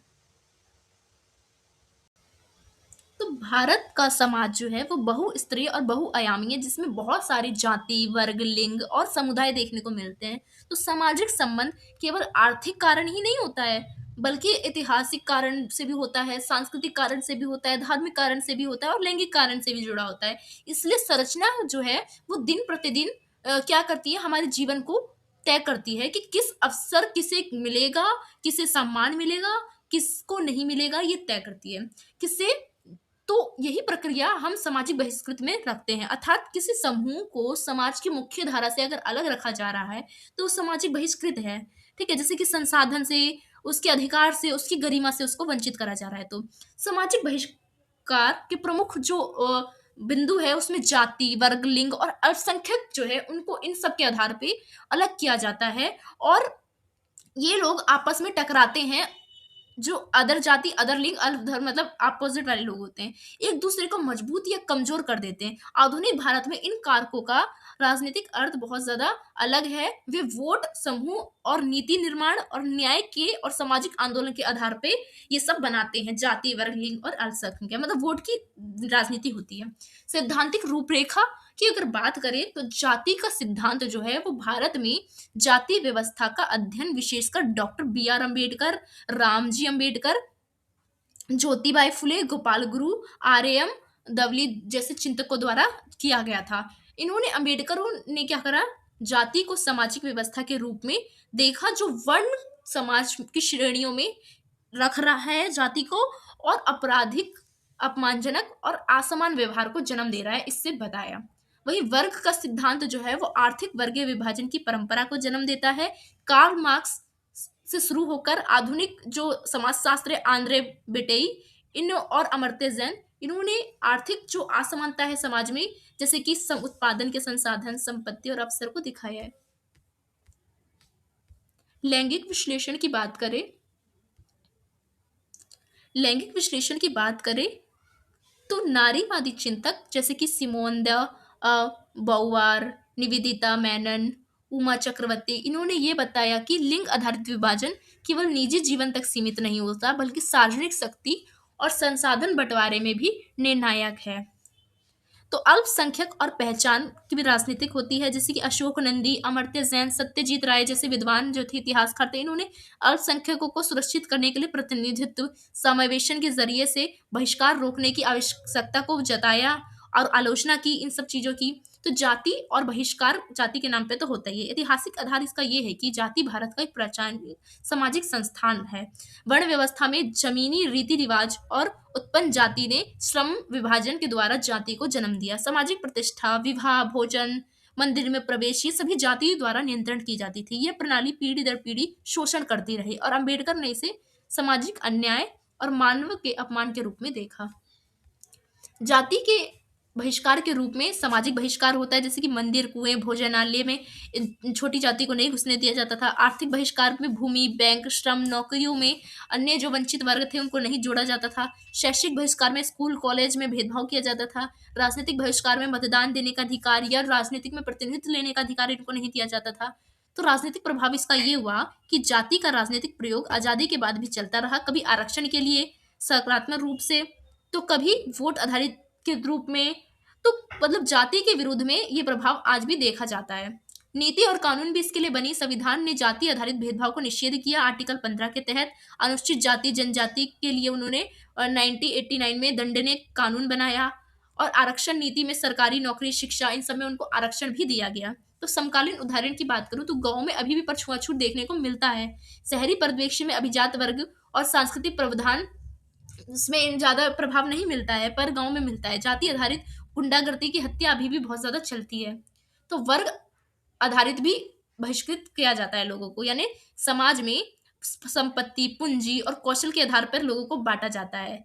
बहिष्कार का स्वरूप हमेशा छोटा होता है। गरीब की सेवा कम, उनकी आवाज़ सुनी जाती है और उनका दायरा भी बहुत कम होता है। वर्गीय बहिष्कार के रूप क्या है कि आवासीय बहिष्कार, जैसे कि बस्तियों में बसने वाले जो लोग होते हैं, जो गाँव से आके शहरों में बसते हैं, छोटे मज़दूर के काम करते हैं, उनके साथ गरीब कह के उनके साथ भेदभाव किया जाता है। स्वास्थ्य शिक्षा में उनसे जैसे कि दाने दर दाने पर आधारित सेवा उनको दी जाती है। श्रमिक शोषण होता है, श्रमिकों के साथ बहुत ज़्यादा शोषण किया जाता है। राजनीतिक अर्थ इसका ये होता है कि वर्गीय असमानता अक्सर जाति से जुड़ा होता है, यानी ऊँची जाति, नीची जाति से जुड़ा होता है। दलित, आदिवासी वर्ग उस वर्ग में पिछड़े रहते हैं और सत्ता को नियंत्रण जो है वो एक वर्ग कर रहा होता है और उनके साथ भेदभाव हो रहा होता है। इन नीतियों का प्रयास ये रहा कि सामाजिक सुरक्षा योजना, जिसकी मनरेगा योजना, इन सब द्वारा इनको उठाया जाए, गरीबी रेखा से इनको बढ़ाया जाए, इनका कौशल विकास, इनको शिक्षा दी जाए। सामाजिक उदाहरण बताऊं तो शहरीकरण में विस्थापन में जो गरीब लोग रहते हैं बस्तियों में, उनके साथ बहुत भेदभाव होता है। डिजिटल विभाजन में गांव के पास जो है दूर दराज में इंटरनेट नहीं पहुंच पाता, तो वहां पे इस चीज की कमी हो जाती है। कोविड-19 महामारी में अनौपचारिक श्रमिक संकट आ गया था, जिसमें पूरे दिल्ली, मुंबई के जो मज़दूर थे, उनको अपने गाँव जाना पड़ा था, क्योंकि उनके साथ सामाजिक बहिष्कृत उनको झेलना पड़ा था। उनके पास पैसे नहीं थे। तो लैंगिक जेंडर बहिष्कार भी होता है, यानी लैंगिक आधार पे भी, जैसे कि घरेलू हिंसा, भेदभाव, रोज़गार में, प्रतिनिधित्व में महिला को कम आंका जाता है। लैंगिक बहिष्कार के रूप है घरेलू श्रम, मतलब महिलाओं के घर तक ही सीमित रखना, रोजगार में भेदभाव, महिला को कम वेतन देना और सुरक्षा भी इतने नहीं देना, राजनीतिक प्रतिनिधित्व में लोकसभा, विधानसभा में कम उनका प्रतिनिधित्व होना, हिंसा और सुरक्षा, उनके साथ घरेलू हिंसा होती है, रेप होता है, दहेज उत्पीड़न होती है, सामाजिक भावनात्मक दमन उनका होना, समाज उनको क्या करता है, हमेशा उनकी आवाज को दबाने की कोशिश करता है। विचारक और सिद्धांत की बात करें, सिमोन दे बाउर, महिला को बनाया जाता है, अर्थात वो कहती है कि महिला को है ना समाज निर्मित करती है और समाज है ना ऐसी महिला को निर्मित करती है जो कमजोर है। उमा चक्रवर्ती कहती है भारतीय पृष्ठभूमि में पितृसत्तात्मक और ब्राह्मणवादी संस्था ने इसको बहुत ज्यादा खोखला कर दिया है। निवेदिता मेनन कहती है कि नारीवादी जो विमर्श है उसका स्थान वो देती है राजनीतिक में। तो राजनीतिक और कानूनी पहल की बात करें तो महिला के लिए आरक्षण दिया गया है 33%, जो कि पंचायती राज में है। दंड संशोधन और आपातकालीन सहायता में महिलाओं के लिए पोष कानून भी बनाया गया है। मातृत्व सुरक्षा, बाल विवाह को रोका गया, बेटी बचाओ बेटी पढ़ाओ बढ़ाया गया।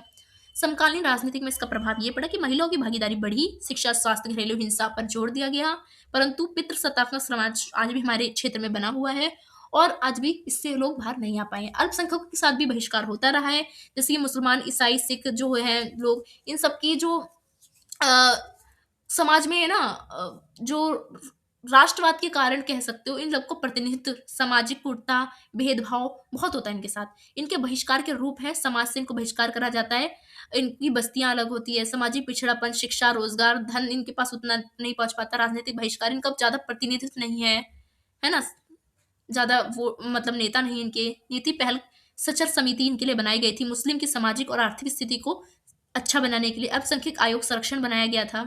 नागरिक पहचान संबंधित विवाद को सही करने के लिए नागरिक कानून पर बहस के लिए अल्पसंख्यकों के लिए मंच बनाया गया था। समकालीन राजनीतिक उदाहरण की बात करें, सांप्रदायिक हिंसा और उसकी राजनीतिक उपयोगिता के लिए इतिहास में विभाजनकारी राजनीति की वापसी हुई। बहुसंख्यक समाज आधारित जो हिंदुत्व राजनीति है उसने अल्पसंख्यकों की जो नीति है उसको असुरक्षित कर रही है। शिक्षा, रोजगार और भूमि अधिकार में भी उनका कम योगदान है।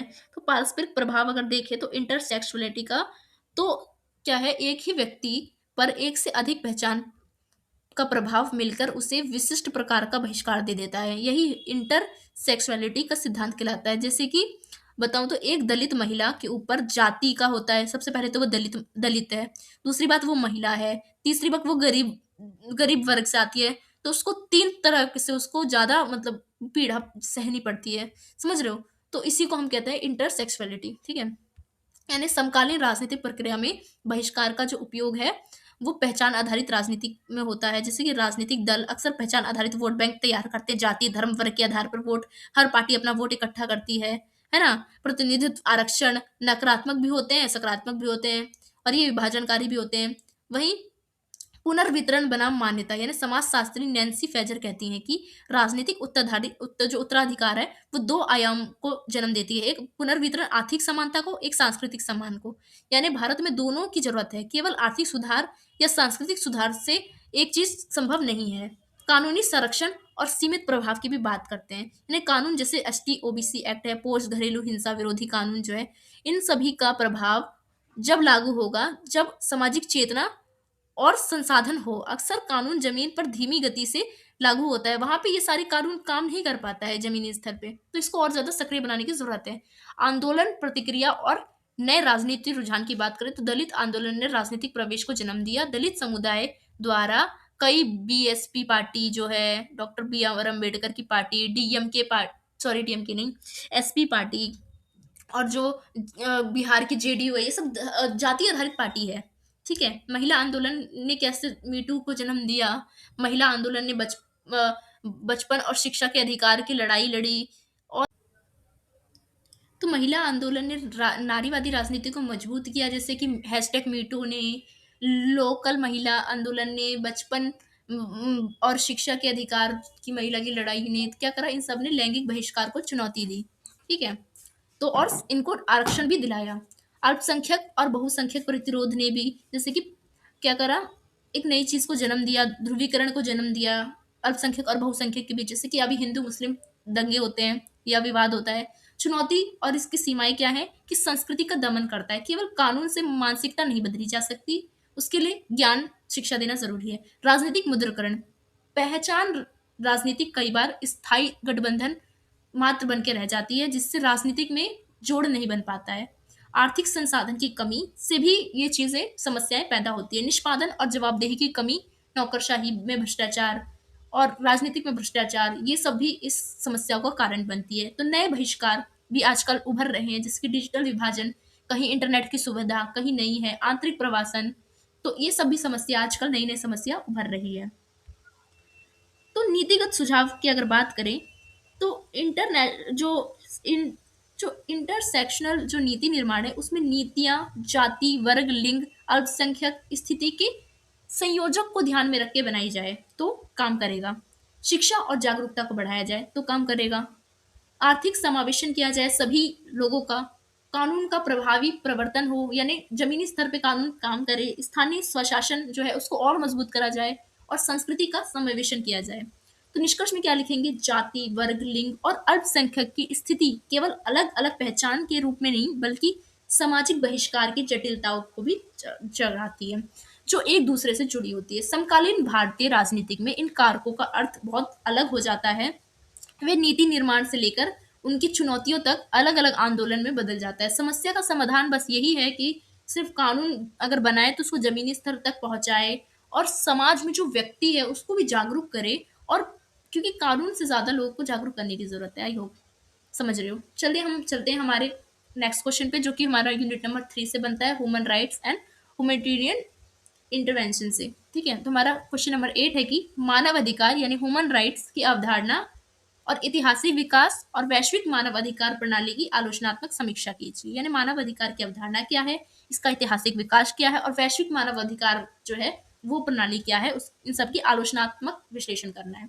परिचय से स्टार्ट करते हैं। तो मानव सभ्यता के विकास को यदि ध्यान से देखा जाए तो स्पष्ट होता है कि मनुष्य हमेशा स्वतंत्र समान और पहचान और न्याय के लिए संघर्ष हमेशा से करता आ रहा है। इतिहास के हर काल में सत्ता और अधिकार के लिए लोग लड़ते हैं, चाहे वे दास प्रथा हो, चाहे सामंती व्यवस्था हो, चाहे औपनिवेशिक काल हो, चाहे धार्मिक भेदभाव या जाति के लिए लड़ रहा हो।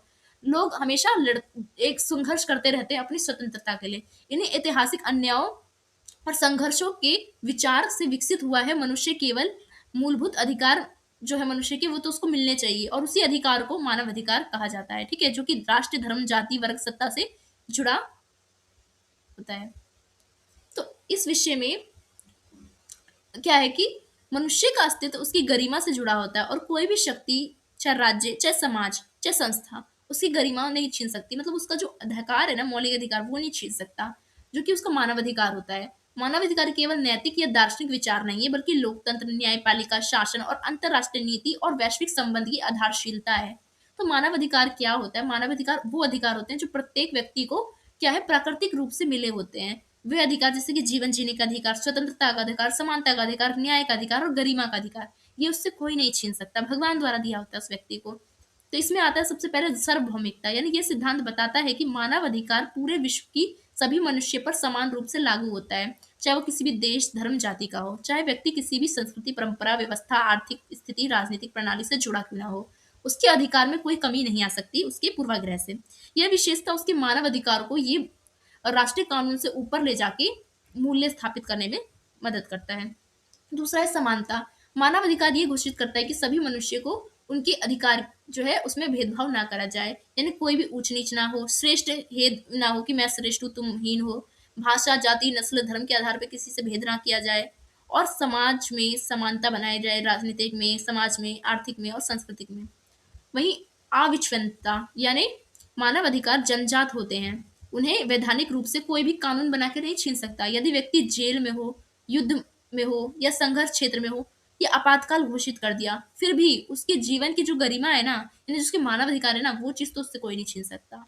अभिभाज्यता, यानी मानव अधिकार एक दूसरे से पूरक होते हैं, अलग अलग खंडों में विभाजित नहीं किए जा सकते। उदाहरण, यदि व्यक्ति को वोटिंग का अधिकार है लेकिन शिक्षा नहीं है, तो उसका राजनीतिक अधिकार अधूरा ही रह गया। तो उसको दोनों अधिकार देना आपको जरूरी है। यदि उसे नौकरी का अधिकार है लेकिन उसको अभिव्यक्ति का अधिकार नहीं है, वहां पे चुप होकर काम करना पड़ेगा, तो ऐसी स्वतंत्रता लेके वो करेगा क्या?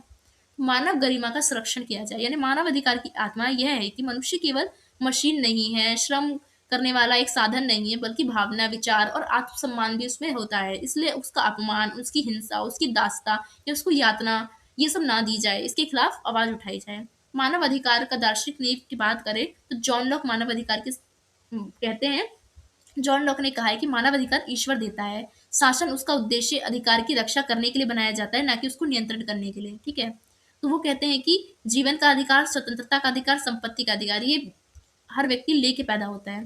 तो समाज अनुबंध सिद्धांत, यानी जीन जैक रूसो भी क्या कहते हैं, मानवाधिकार पे अपनी बात रखते हैं। कहते हैं कि रूसो ने माना है कि मनुष्य जो है ना जन्म से स्वतंत्र होता है, लेकिन समाज, संस्था और धर्म और शासन जो है ना उसे जंजीरों में बांध देती है।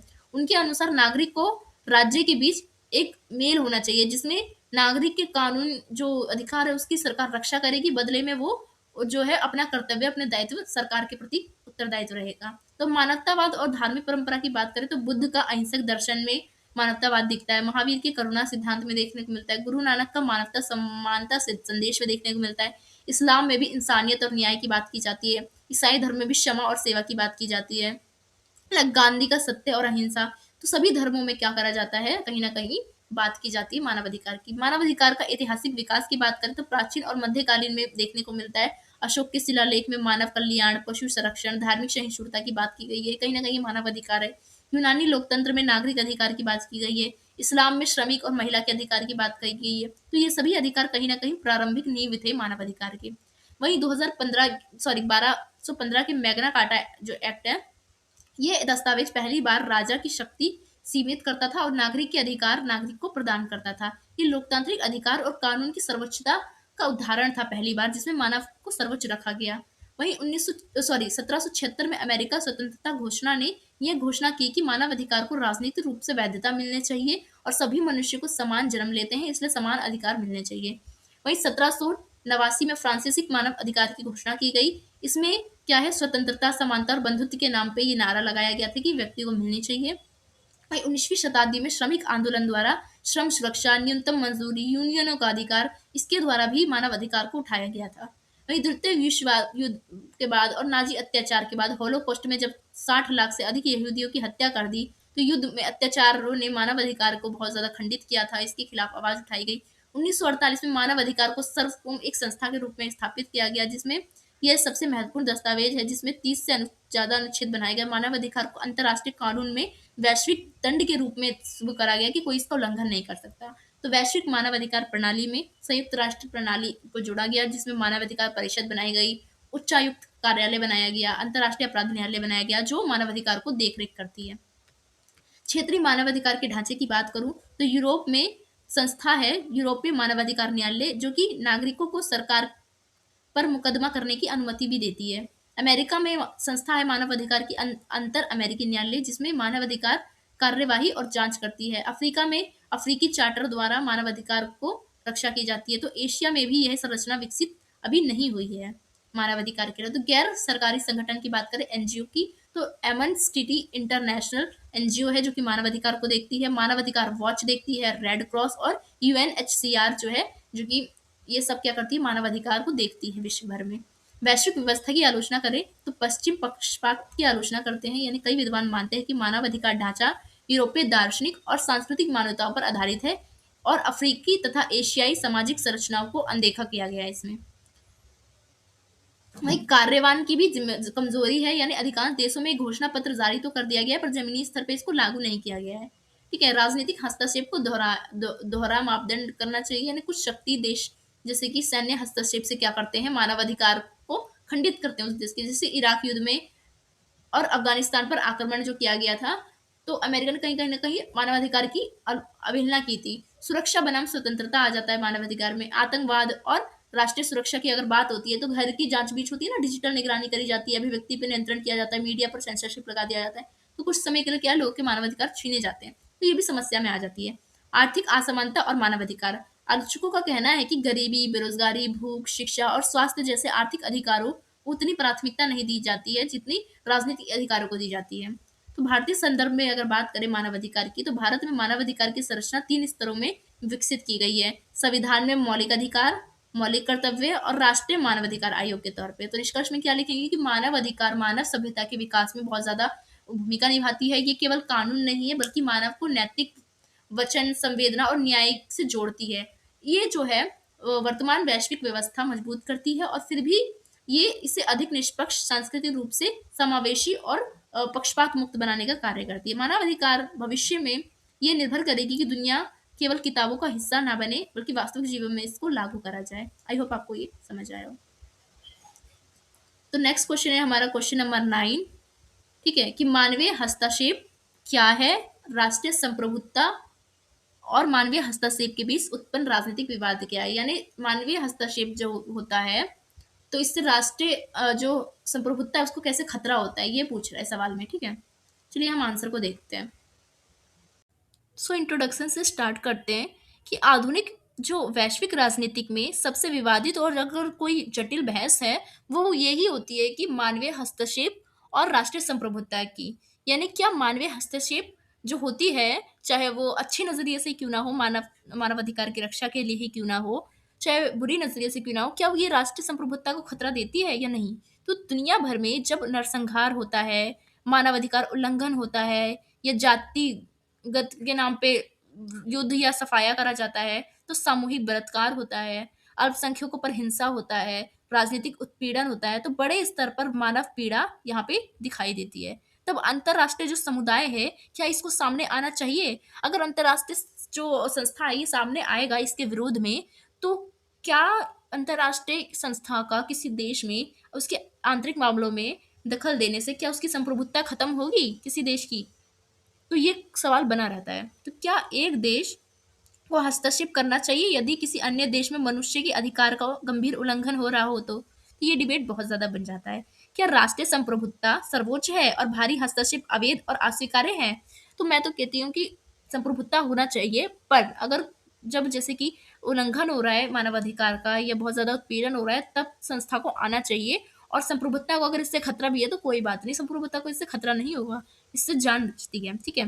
तो मानवीय हस्तक्षेप की अगर अवधारणा की बात करें, तो मानवीय हस्तक्षेप वह स्थिति होती है जब कोई देश या अंतर्राष्ट्रीय संस्था, जैसे कि संयुक्त राष्ट्र हमारी संस्था है, वो किसी देश या किसी सैन्य या किसी गैर सैन्य चीज़ पे हस्तक्षेप करेगी, यानी मानव अधिकार की सुरक्षा की जा सके, नरसंहार, अत्याचार को रोका जा सके, नागरिक की रक्षा की जा सके, शांति बनाया जा सके। इसके लिए अगर उसको किसी देश में दखल-अंदाज़ी देना पड़े उसके आंतरिक मामले में, तो इसी को कहते हैं मानवीय हस्तक्षेप। सरल शब्दों में कहूँ तो जब मानवता को खतरे में देखा जाता है, तो जो सीमाएँ अर्थहीन हो जाती है, तब सहायता आवश्यक हो जाती है और इसी सहायता को मानवीय हस्तक्षेप कहा जाता है। मानवीय हस्तक्षेप की मुख्य विशेषता होती है मानव सुरक्षा केंद्रित, यानी इसमें देश इसकी सीमा को भुला के ये देखा जाता है कि नागरिक के जीवन, उनके मानव अधिकार और उनके सम्मान की रक्षा किया जाए। ठीक है? अंतर्राष्ट्रीय स्वीकृति आवश्यक होती है, पर इसमें अधिकांश मामलों में संयुक्त राष्ट्र सुरक्षा परिषद की अनुमति आवश्यक मानी जाती है। किसी देश को किसी देश में हस्तक्षेप के लिए अगर जाना है तो उसको लेनी पड़ती है अनुमति। सैन्य या गैर सैन्य हस्तक्षेप कर सकती है। सैन्य हमला अंतिम विकल्प होता है जब कोई देश किसी देश पे अत्याचार कर रहा हो और उसके मामले में वो पहले तो शांति से उस चीज़ को सुलझाने का कार्य करेगा। बाद में सबसे पहले प्रतिबंध, वार्ता, आर्थिक जैसी रणनीति अपनाएगा, जिससे वो उस देश को इफ़ेक्ट कर सके। पर ये नहीं मानेगा तो फिर सैन्य हमला करेगा। नैतिक और कानूनी आधार पर आधारित होना चाहिए, यानी उसकी गरिमा और उसका सार्वभौमिक अधिकार छीनना नहीं चाहिए इससे। बस जो आप रोकना चाह रहे हो बस वही रुके।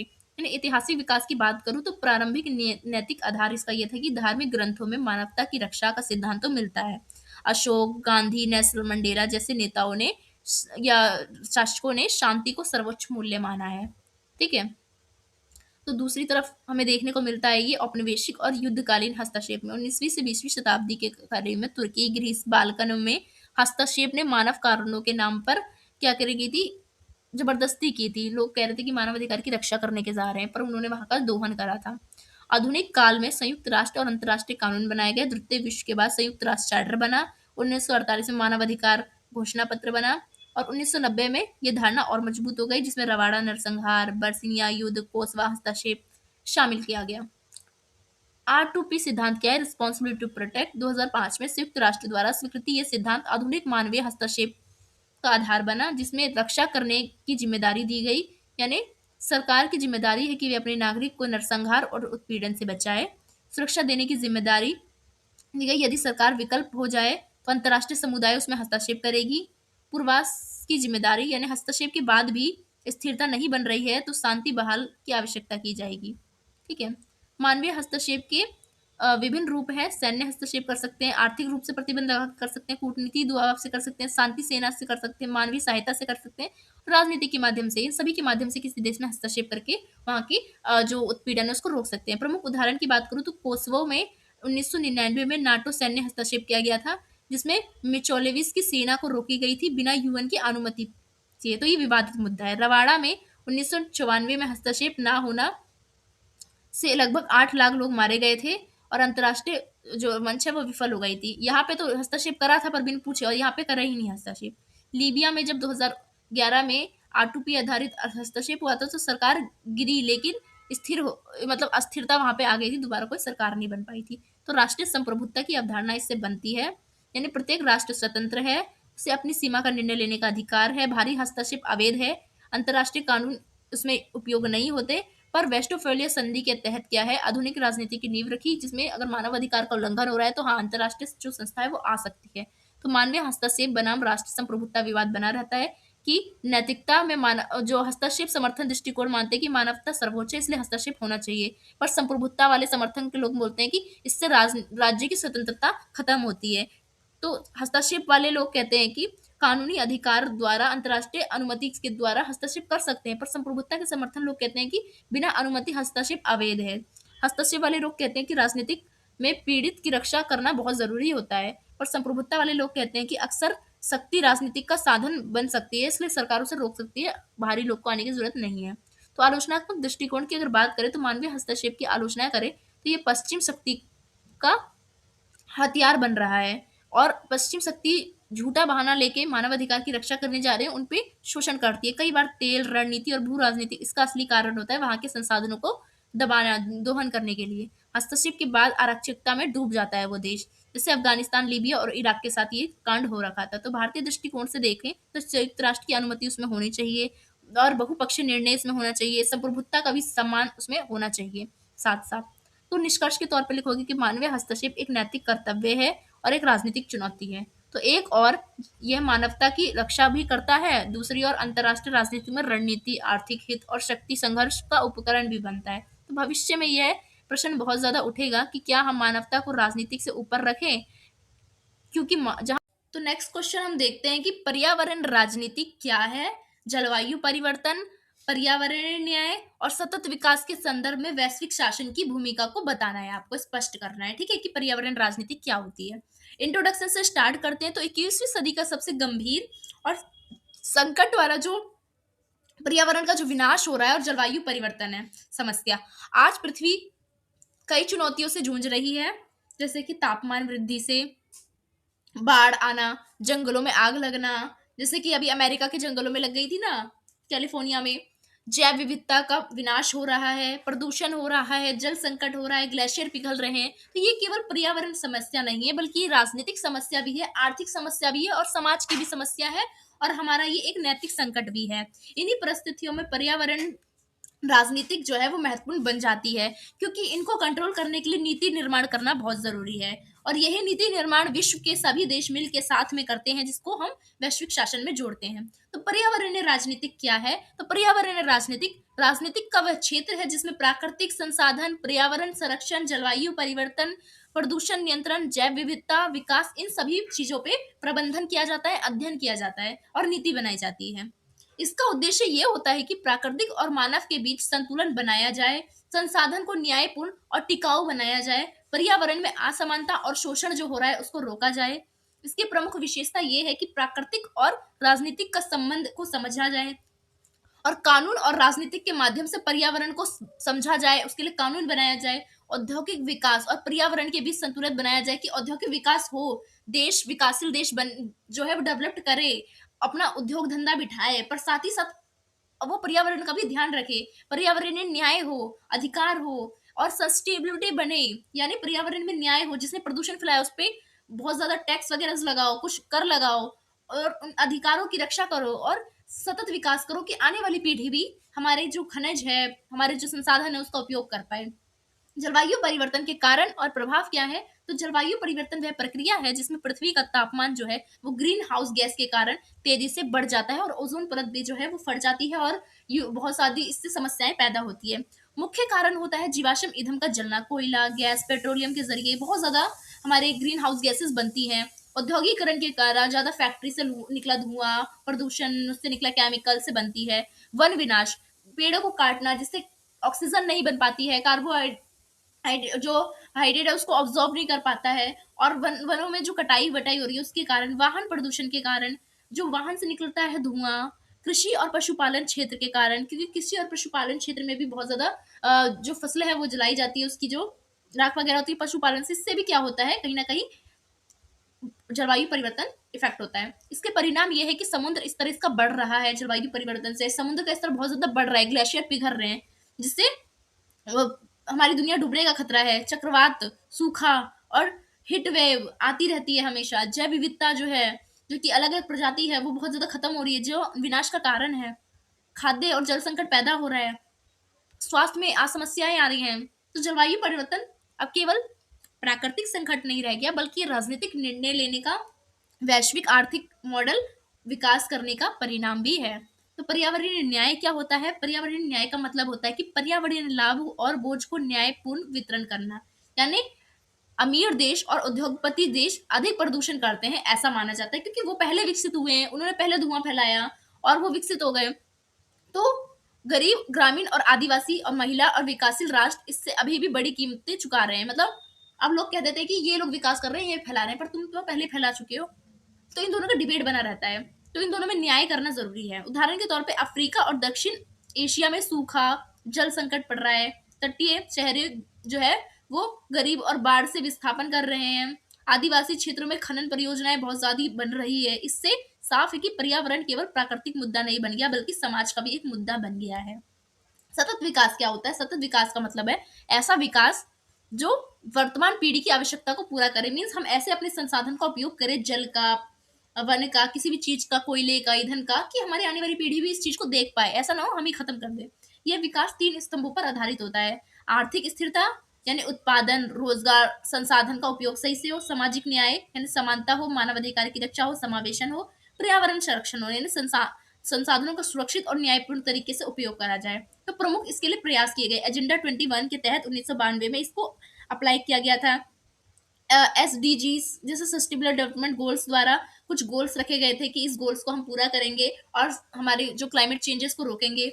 पेरिस क्लाइमेट एग्रीमेंट के तहत भी जलवायु को रोकने का काम किया गया था, परिवर्तन को। तो वैश्विक शासन में किसकी में क्या भूमिका रहती है? तो पर्यावरण संकट की प्राकृतिक जो है वो वैश्विक है। मतलब क्योंकि एक देश में तो पोल्यूशन होगा नहीं, पोल्यूशन तो मतलब दुनिया में ही होगा ना, मतलब फैलेगा तो सभी को इम्पैक्ट पड़ेगा। हवा, जल, समुद्र प्रदूषण और जैव विविधता की जो सीमाएं हैं वो सीमा में बंधा नहीं होता, इसलिए समाधान है ना वैश्विक इसका ढूंढना जरूरी होता है। तो मुख्य वैश्विक संस्था इसके लिए बनाई गई है, जिससे संयुक्त राष्ट्र है। संयुक्त राष्ट्र में द्वारा कुछ एजेंडा तैयार किया गया था, सम्मेलन करवाए गए थे 1972 में। स्टॉकहोम कॉन्फ्रेंस द्वारा भी पर्यावरण संरक्षण और क्लाइमेट चेंज के लिए कुछ कदम उठाए गए थे। 1992 में रियो अर्थ समिट करा गया था, जिसमें अ, कुछ हद तक कार्बन डाइऑक्स मतलब जो हमारी ओजन जो लेयर है उसको बचाने की बात की गई थी। 2007 में बाली क्लाइमेट मीट हुई थी। 2015 में पेरिस एग्रीमेंट, 2021 में कॉप, 2026 में ग्लासगो, इसके द्वारा क्लाइमेट जो चेंज है हमारी इस पे बात की जाती है। यूएन का मुख्य लक्ष्य यह है कि प्रदूषण को कम करा जाए, कार्बन उत्सर्जन जो हो रहे हैं, जो निकल रही है ग्रीन हाउसेज गैस, इसको रोका जाए या कम करा जाए। तो पेरिस जलवायु समझौता 2015 में हुआ था। इसमें 195 देश ने हस्ताक्षर किए थे, साइन किया था। इसका लक्ष्य ये था कि जो हमारी तापमान वृद्धि है ना उसको 1.5 डिग्री तक हमें सीमित करना है, इससे ज्यादा नहीं बढ़ने देना है। ठीक है, विकसित देशों को अधिक जिम्मेदारी दी गई और वित्तीय सहयोग देने की इसमें बात की गई, क्योंकि वो पहले से ज्यादा विकास कर चुके हैं और धुआं फैला चुके हैं।